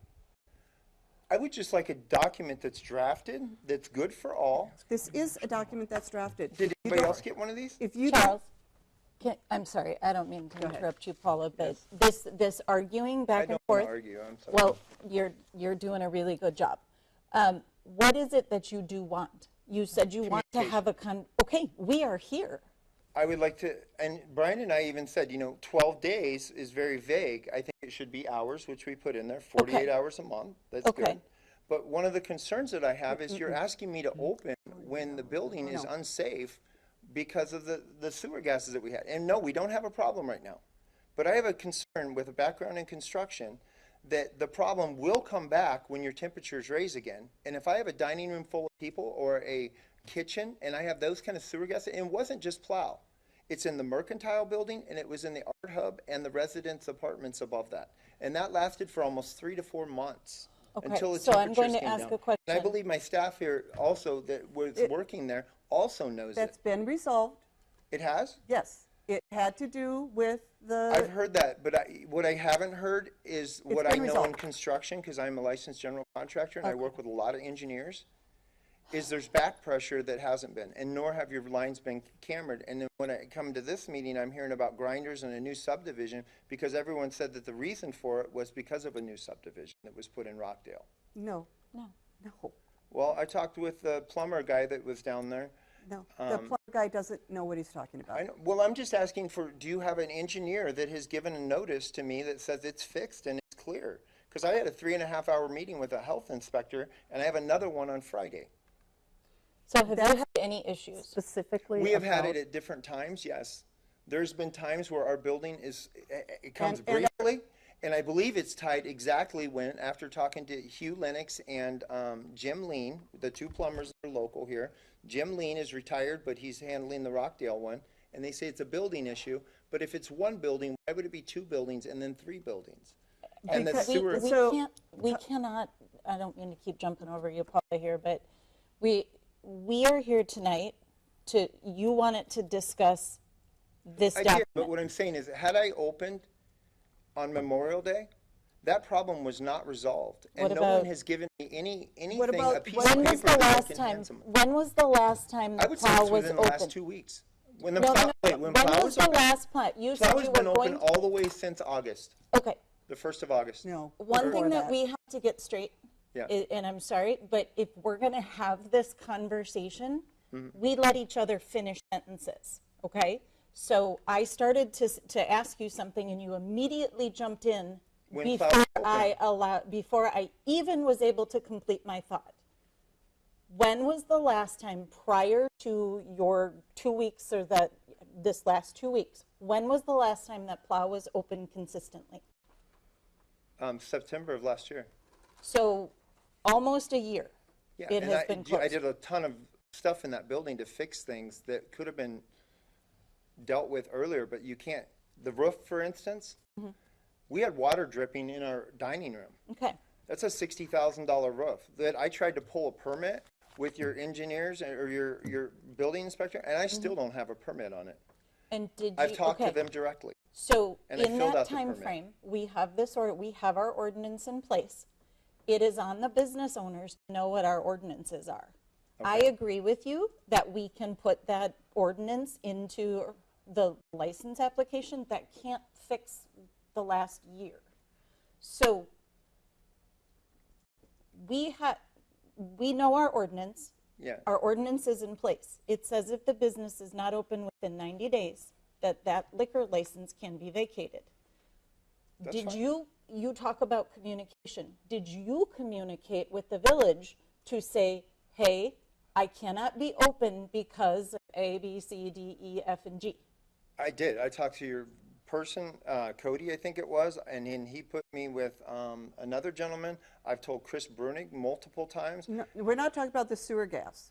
Oh, we're not. No. I'm talking about just you talked about you were not being closed for able a whole to be year. open. I pulled a permit from the village of Cambridge and had a building inspector, I think his name was Jose, that was here for a while, Okay. who did a commercial inspection on a commercial building for electrical, and he had never even done electrical before. But I had my building permit has been closed out, and the final things that I needed to finish and do were per like health department and stuff like that, which I've done all of those things to make a safe, habitable place. What I'm saying is, after owning 4 buildings here, there's a continual process of not having building inspections and code enforcement within the village that has hindered not only my businesses, but I believe others, and the safety of the community. And I brought that into public record about 101. The building was collapsing. All right, stop. All of those Stop. things. We do not need to relitigate that. So That is irrelevant to this conversation. in this document specifically is what we are here to talk about tonight. What do you want to see this document say? I would like to see it, number one, not say that parties have negotiated and agreed upon the following, because we didn't. The abandonment of premises, I don't know what your definition of that is, but I have been on site working to get that thing open, which is a overwhelming amount of work that needs to be done. And if you've seen it and walked in there, which Brian did the other day, what we've done there is going to help build the whole community. I've tried to prepare it for the next 10 years. The last 10 years, I've been underwater trying to fix safety issues within the village of 4 buildings that I had, where each one of them was just had massive problems. Plow was probably the worst of them all. From electrical, sewer gases. I mean, we talk a lot about sewer and water here. My grease trap was bypassed completely when I bought that building, going right into your sewers. The river that goes underneath the plow, that is an artesian well over here, that I have 2 pumps that run 24/7 to pump the water out of the basement there. That was going right into your sewer system. I fixed those things 10 years ago, but there's more and more and more. Okay, it sounds like you can't be open. Do what? It sounds like you can't be open. Like What? with everything you're bringing up. No, I've been open since August, but I can't had to be get open. over those hurdles. And a health department came last week, and I've talked to the health department all the way through these things. The sewer gases was a big issue, and I am very concerned because there is a smell sometimes that comes back in there in the last month. Usually whenever it pumps out, I think it's tied to that, but usually the heat, when it gets really hot, there's pressure in there. The manholes and the plow and the mercantile and the art hub have gases, then they're gone. The Art Hub has not complained about them since it's been resolved. So And you're I'm just talking- asking a question on discussion. You say resolved. What does resolved mean? Did you have an engineer come out here and has written a we worked report with and our- said we you were worked- fine to open? We worked with our engineers to fix the issue That's that was MSC? happening with how the sewage was being transported from Rockdale to our forced main. Okay, So here's what we I was told resolved by that. the plumber Jim Lean, that oversees that sewer thing or whatever. They're paying $1,000 a month right now, adding a chemical in there to get the hydrogen gases out of the sewer, which to me, Which is what you're supposed to do, Charles. It's what they have to do. I get that, but It's a usually you have proper a way third party to that fix the oversees it. issue. Okay. That's the proper way to fix the issue. So when I call and I say that there's sewer gases in there right now and nobody can come down there to look at it, whether it's Cody or the other maintenance person or Chris or whoever I can call, they're not able to come, and it's like, yeah, it's gone in a few hours. We air the buildings out, we turn the hood systems on, we run ozone machines, we put fans in the back of the mercantile. And we don't have complaints from any other buildings. Okay. So you said you don't want the line in here where it says, whereas the parties agree to the following. Well, I would agree on the following after a discussion. That would be fine. That's what we're doing right now. Okay. I So think what next?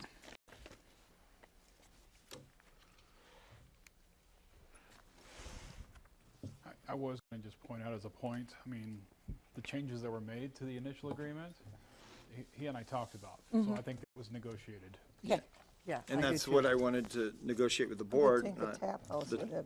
treasurer, nothing against, but the village treasurer. I mean, that'd be like a planning commission or something.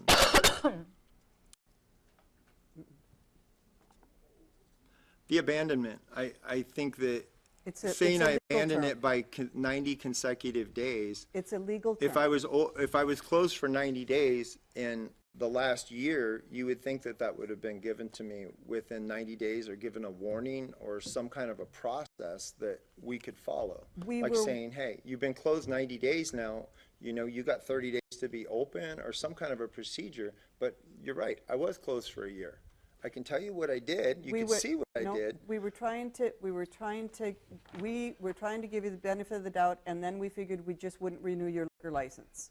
When we presented that to our lawyer, the lawyer said that is not legal, and so that is why we were doing it this way. I was in that meeting when you approved my liquor license, and it was very evident that you were going to approve it and then try to revoke it. But there was no discussion about that. So the I'm nine- willing to, my goal is to keep Plow open, trust me. Okay. Nobody We've had wants Plow discuss- open more than I do. We've And had that's- And discussions profitable. with our attorney because these are private discussions. I've had discussions with my attorneys as Okay, well. so that's why at that meeting you didn't hear us talking about it. So we want Plow to be open as well, too. Right. We want businesses in our community. That is what this is going to help ensure. I get that, and I appreciate Okay. that. So if the term where it says licensee has been closed for more than 90 consecutive days, if that's not going to be an issue for you going forward, there shouldn't be an issue with it being listed here. That is strictly what our ordinance says. Okay, so if sewer gases reappear, how would that be handled?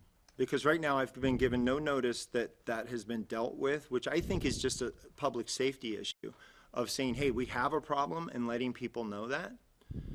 And that is my biggest concern, to be honest, because I brought the issue, and I know you don't want to talk about Paula, but 101, that the building was collapsing because of the weight in the building and that it did not comply with any village ordinances. It was a warehouse. Yes. And it should have been B1, which is business and a certain percentage.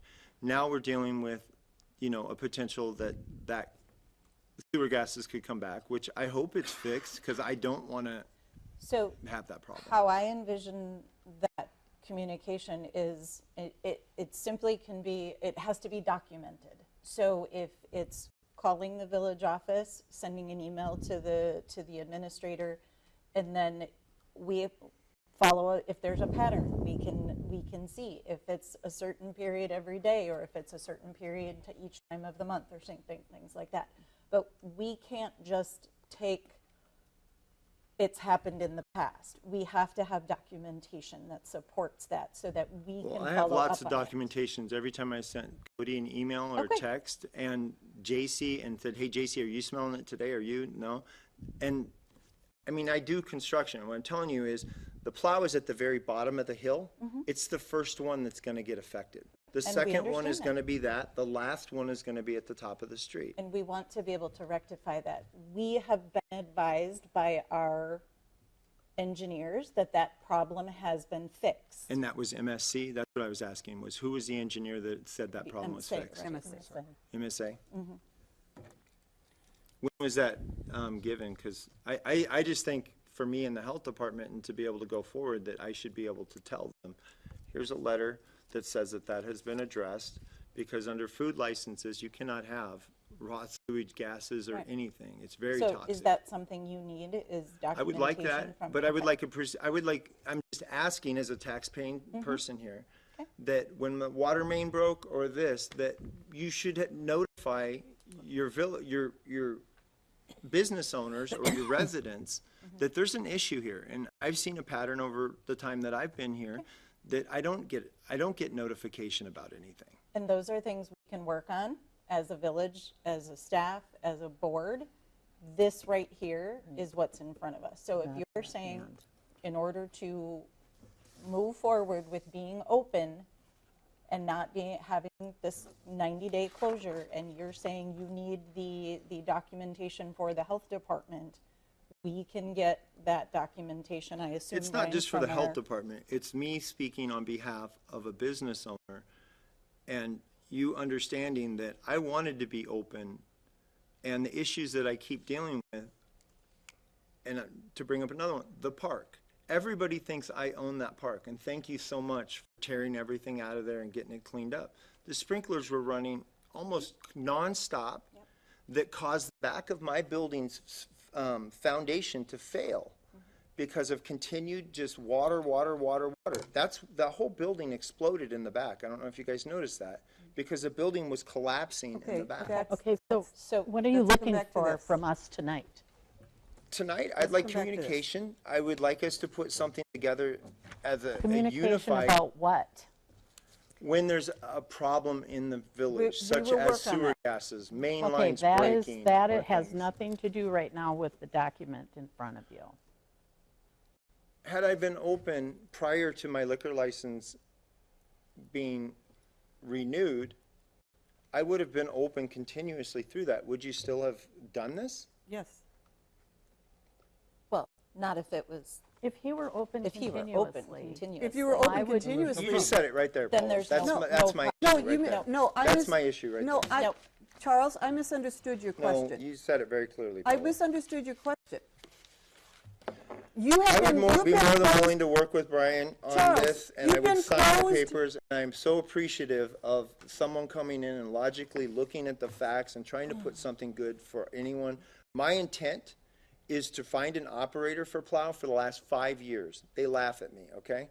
I had 2 letters of intent that I kept closed for. They were supposed to be open in November. I worked with them for 4 months to get it open. They backed out, not me. So Okay, you kept but that's closed for 4 irrelevant. months?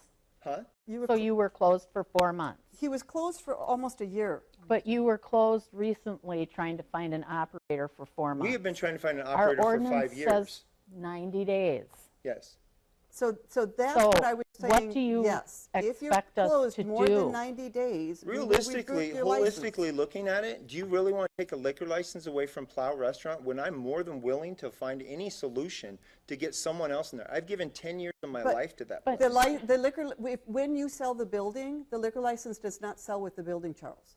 I understand that, Paula. Okay, so whoever buys it from you does not have a guarantee of getting a liquor license. I understand that, Paula. Okay, So if it's an ongoing restaurant, though, you're going to take a liquor license away from a buyer or an operator, or no guarantees? Usually, and this is in my notes that I wanted to bring up. it is illegal for us to Yeah. transfer a liquor license from one person to another person. You can make liquor From- licenses kind of stay with the property, No, though. you can't, Charles. It is No, illegal. I mean, as a village, you can determine what the zoning of a property is. If you zone a have to property that follow. it's going to be a restaurant instead of somebody putting a hotel in there, and that restaurant is deemed to the benefit of the village, But restaurants don't have to have alcohol. you're right, they don't. Okay. Okay, but back to the document tonight. Are you saying that you cannot sign it? You will not sign it? I would like, Because we're wouldn't not sign it then. I discussing the wouldn't sign it when document. Brian We're came down because I discussing wanted this right warehouses, here. I wanted excuse a me. discussion. We're discussing warehouses, and we're discussing everything but that document. I'm discussing what I think is Are you best asking for the an village. extension past the date on the document? Is that what you're asking for? What date are you referring to on the document? You read it out loud, and it gives kind of a We've passed that. revocation And date. that brings me another thing. Where's the 10 days that you said? Because I've never seen that either. Sign it within 10 days. I don't see it in this document. When I Chris, don't, when, haven't ever when heard it Chris- verbal. When Chris gave it to you, he asked. you to Chris have it. asked me to sign it right then and there because if not, you were moving towards revoking it and he was going to be gone for the next 60 days, is what Chris said. He never said anything about 10 days. I've never heard that before. Okay. Okay, well, we've you far don't- exceeded 10 days, so that's not an issue But what right I'm now. saying is I've never heard 10 days, never Okay. seen 10 days. Okay. Okay, fine. That's what I'm You asking. If you require- want 10 We days never or said- no, I so would work then- with A Brian. hearing So was to- never set. That's Right. why you didn't get the That's 10 why you days. don't But have the if a 10 hearing days. was set, you would have gotten the notification of the 10 days. Right, Okay. so you negotiated language with Brian, We did, and we which is drafted what something we new. have in front of us. Yes. Okay. Is that language, are you agreeable to that language that you and Brian negotiated? Because that is what you said, is you wanted the opportunity to be able to negotiate the conversation. Well, one thing I would like is, so you're telling me if I do find an operator right now, what is the village's policy of transferring ownership of a business and the procedures that they're going to have to follow? Because usually, it's a conditional, they'd have to pass background checks, they'd have to pass this, and if that happens, then yes, the liquor license would go to either an operator or a buyer. We But have that to was follow asked the and state. answered. Yeah, Right. but That was I'm asked just and asking answered. We if can't it's, we can't override what the state regulations are. Okay. So, I would like 10 days to work with Brian and put a document together, read this over so that I can have it in front of my attorney, that my attorney says to sign it. when, Is what I Brian, would when was this document negotiated? When did you talk to I him? When want did to you- say that you I- and Charles work We this out? I'd have to go back discussed and it, look we at my didn't Okay. email, negotiate it. but I know that I believe I gave it to, the second week of August? No, when did he come in and talk to you about it?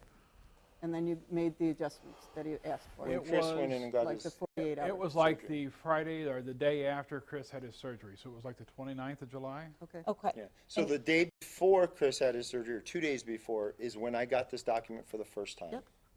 And then 2 to 3 days later, as soon as I got a document in front of me, I reached out to Brian, because one of my concerns was, I'm negotiating with a document with somebody who's going under a surgery that, So you've had Could have a lot that of since the 29th?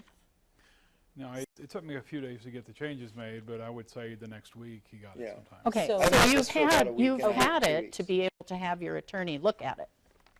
I've shown this to my attorney, and what I told Brian was I would like to be able to be on public record so that everyone can see this without me just posting it online and doing more interviews.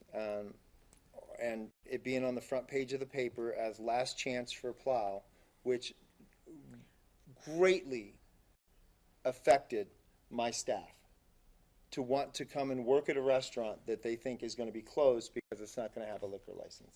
In fact, I lost staff because of the stress over that. That's a But that's my conversation. own personal issue, I know that. But And what again, I'm a saying is for restaurant me to doesn't put a have to have banner a up liquor saying I was license. open and knowing my intent, and the following day after my banner with my hours on it and everything else is posted, that I get this letter that this is going to happen and it's on the front page of the paper. It was something I would have just asked that we would have a discussion with, whether it was with Chris or anybody else, reaching out to me, walking through Plow, seeing the condition, the work that we're doing, and saying, wow, thank you, or, you know, can you speed this up, or something else. That's all I was asking for. Have you reached out? I reach out all the time. I've come to so many board You meetings. did not No, tell us all this, and you said this before. You I didn't- asked Brian for a you- meeting with you, Paula, you and didn't- the answer was no. You didn't communicate to us with all of the times that you were closed and all the things you were working on. That's what the question was, and that's what we're trying to get to. I would love Communication to. is a two-way street. Right. So if you had told us, hey, I got to be closed because I got to work on my roof because it's got to be fixed here, I would That say would've that would been be the helpful. time I came in and asked for a building application, permit, filled the permit out, submitted it to MSA, and talked to the guy directly and said, hey, I'm on your website. I can't get this done. Can I get a check and just take it to the village and do it? And he said, go ahead with the roof, and I have still not heard from him back. And those are fees for the village and just normal Brian, can you look into that? enforcement. So. Was that with the gentleman that name you gave earlier, the inspector? Because that was not with MSA. That's what I'm asking. Which building inspector? No, Jose was No, yeah, three he was building different. inspectors ago. Okay. So you guys had Safe Build, and then Yeah, last year changed. Jose, I think it was, came in, and then let's go Jose back to left, and then it was MSA stepped in Okay. temporarily. So what is a reasonable time frame for you to address this with your attorney? Because if you've had it in your possession a week or 10 days, I would say 10 days from this meeting, and to discuss any points that, you know, the wording that I said in there, that which we the have. negotiations right here that's highlighted, that right there, I'd say this is negotiating and talking about it, and just asking moving forward that there's clear communication.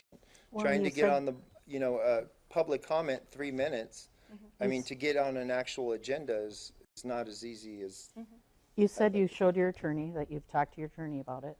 my So- attorney actually called the village and was not responded to. Okay, so I think 10 days. I And that's mean, Saul his Glazner attorney with already has Axley. seen it, maybe 5 business days.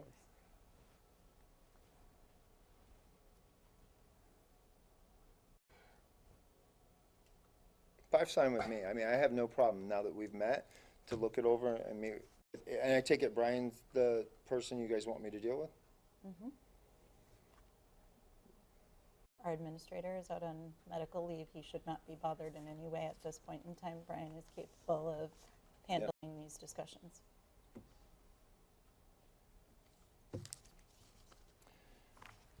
So if you'd like to meet Brian, obviously I have plow Wednesday, Thursday, Friday, Saturday, and Sunday we're open. And that's my intent right now. If you want to take it, you guys can do whatever you want. Closed session.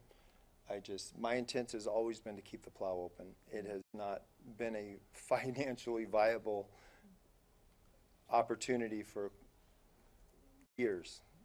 Is there other language aside from what is in this document that you want considered? I think it was a little aggressive, honestly. I would like it to be more of a win-win for the community and for the Plow Restaurant. What does The that revised one or the original one? The first one, the revised one's looking better. I can't remember exactly. You had some points, Brian. If I could, that would be a good starting point, was Yeah. if your attorney had any feedback on that, if you could just get me those issues, then we could work on that and get that going. And that's going to be the best way for us to Okay. kind of move forward on that. I'm fine with that. You guys closed early. I have the health inspector coming again on Friday at 9 a.m., but Friday would probably be the best day. after my health inspection. That's fine. And hopefully, the health inspector's all good with everything, and there's no gases, but. I'll be there, but Okay. just to give you a warning, I'll be the only person probably there, so Okay, we may have to break occasionally so I can help them at the counter. no worries. My inspection again, my follow-up inspection is at 9:30 a.m., so it'd probably be between, well, last time it was 3.5 hours, which I've never had a 3.5 hour health inspection. But Why don't you guys just meet on Monday? Monday and Tuesday, I've drove all the way back from Green Bay to be at this meeting tonight. And Sunday, Monday, and Tuesday, I'm in Green Bay working on Main Street up there. So Wednesday would be fine? Yeah. Okay, how many days is that? Because next week That- we'll That have would that be is staff 6. back. That's 6 business days. That's 6 business days. Okay, so Wednesday, probably noon, because I'll be driving back first thing in the morning on Wednesday. That's fine, I'll be there. All right, thank you very much for your time.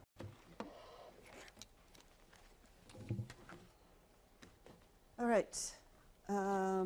I think that takes care of that agenda item, which then moves us to, we'll go through future agenda items. We've got the e-bike on there, approval of the IGA for 2027 for fire and EMS, election security subgrant. I'm not quite sure what I that is. don't know either. What is that? Chris I brought that up. Chris brought up, I gotten something on that about, from a vendor, sent out a notice about the subgrant, but it was all about like, basically buying designated computer equipment that would only be used to access WisVote. And that, it was brought to me by actually somebody who works for the state who said, hey, I don't know if your village is aware, but there's this, grant that is out there for election security, and they're doing, Does it do more than just buy a computer for you?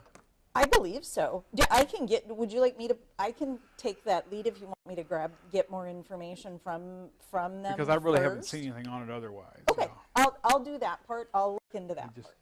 I just don't know at this point if it's, I don't know right now if there's anything there we can use. Yep. But there is actually there is more about like a election like physical security thing that's going to be included with a conference here I think in September in Wausau, and Chris would like both I and Josie to go to that, but we got to figure it out still. All right. Anything else for future agenda items? I would like us to really discuss solicitor's permits or transient, what do they call them? Transient Interrupters merchants, permits, what are transient they? merchants, I think, yeah. We have had a great deal of people out in our community, and I finally came up and said to Brian, I want to see, because I had a guy at my house when I pushed him to get a copy of his solicitor's permit, 18 years old on a hoverboard. He presents me his phone that has Brian's signature in like random font, cursive signature. So I called and said, And that is not what ours look like. That is right, it not what doesn't ours look at all like. like that, you guys. Do you even know what it looks like? They basically took It- our logo somewhere off of it and somehow, I don't know, did like, like one of those e-sign type Yeah. things of my signature and put it on there. And I don't even sign them. Chris signs them. They're wet signed. You guys, they're wet signed. Okay. And then they're So notarized, and then they're laminated. They're half a sheet. do you just think we need to like do a public service PSA, announcement? yes. About Showing here's what it looks it is? like. This is what it looks like. Anyone should be able to supply you with that. Okay. So also, Yeah, 'cause can we, is there, and I don't know, is there a way that we can put on our website? Who's approved? But who's approved for solicitors? So the problem with that is that sometimes they'll come through and it'll be like, okay, I think they've got a choice. They can either buy it by the day or by the month, I think, the way they do it. And a lot of times, they'll come in and it'll be like, okay, here it is. We're only here 2 days, and they'll come in and bring it in. By the time we get it on the website, they may already be done. Okay, but then, like, we get, But they could always I get call us. notification, Okay. text notifications. They could always call us. Yeah, Yeah. oh, yeah, the Well, text, the text But we notifications. can't always call you because you're not always there. Well, anybody. This guy was anybody. there. Okay, this guy was at The my time of house day. at 8 o'clock at night. Okay, And I think that as constituents, we just have to, we as constituents have to be diligent and say, if you cannot produce me a permit, please Please remove leave. yourself. Yes. oh, I And mean, if- I think we if could they definitely aren't, post he the did. existing He ones. left, he went to my neighbor. And that's not, Then your neighbor can. that's your Okay, neighbor's but problem. this is my point, is that they don't know what a solicitor's permit looks like. Well, so we need to do a public service Yeah. announcement thing, kind of thing. We Yeah. just need to make aware. Yeah. I mean, we could put that on the website. We could put that as a Yeah, news yeah. announcement. I think instead of making that an agenda item right now, let's ask you to add that to your task list, and then when you have something to bring back to us, like, hey, here's what we've developed and here's what we've put together, then you can bring that back to the board, and you can do it as like the administrator report or something, I think. I do have a quick question. Has the village ever had a Facebook page dedicated for it? Yes. Yeah, we have one. The village has a Facebook page. Who's got control of it? Chris, I think. Either Oh, is that Chris the- or No, Josie. no. Because Josie, Did Josie take over from Lisa? Lucy. Lucy took over from Lisa. Did we take over from Lucy? I have no idea. We need to find that Oh, out. we need to figure that Yeah. out. Because supposedly our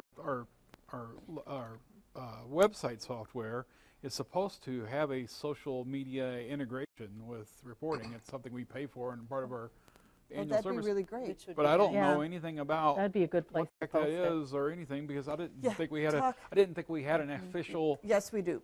The last Okay. time someone posted on it was in December. Oh, which would have been mine. Okay. Yep. Which would have been, Mitch, if So you in could other just words, we email me probably the don't have the whatever the access. Facebook address is for that. Just search Village of Cambridge. It's right there. Okay. it's Village of Cambridge. Yep. That could probably be a Chris task when he returns, because he's very social media savvy.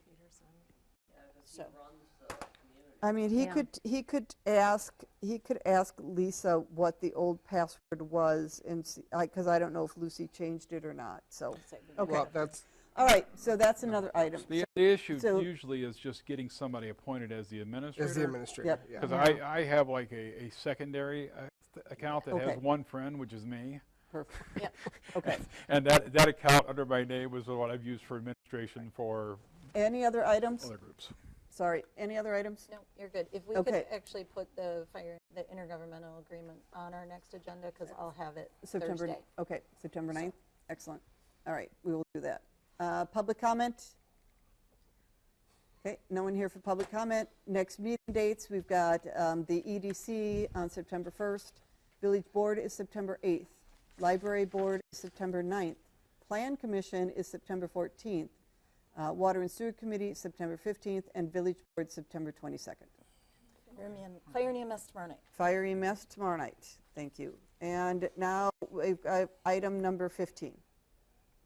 I will make a motion for the village board to convene into closed session pursuant to Wisconsin statute 19.851 Gulf for conferring with legal counsel for the governmental body who is rendering oral or written advice concerning strategy to be adopted by the body with respect to litigation in which it is or is likely to become involved. Discuss proposed dissolution of the Cambridge-Oakland Cable Commission by the Town of Oakland, and discuss final considerations regarding possible action to revoke a current liquor license. All right, I'll second. Okay. So, Roll call, please. so we have Blackwood moved, Hollenbeck second. Okay. Trustee Jacobson. Yes. Okay. Trustee Sands. Yes. Trustee Trindle. Yes. Trustee Blackwood. Yes. Trustee Bush. Yes. And whoops. President Hollenbeck, Oh, yes. Hollenbeck. Yes. Yeah, I'm marking the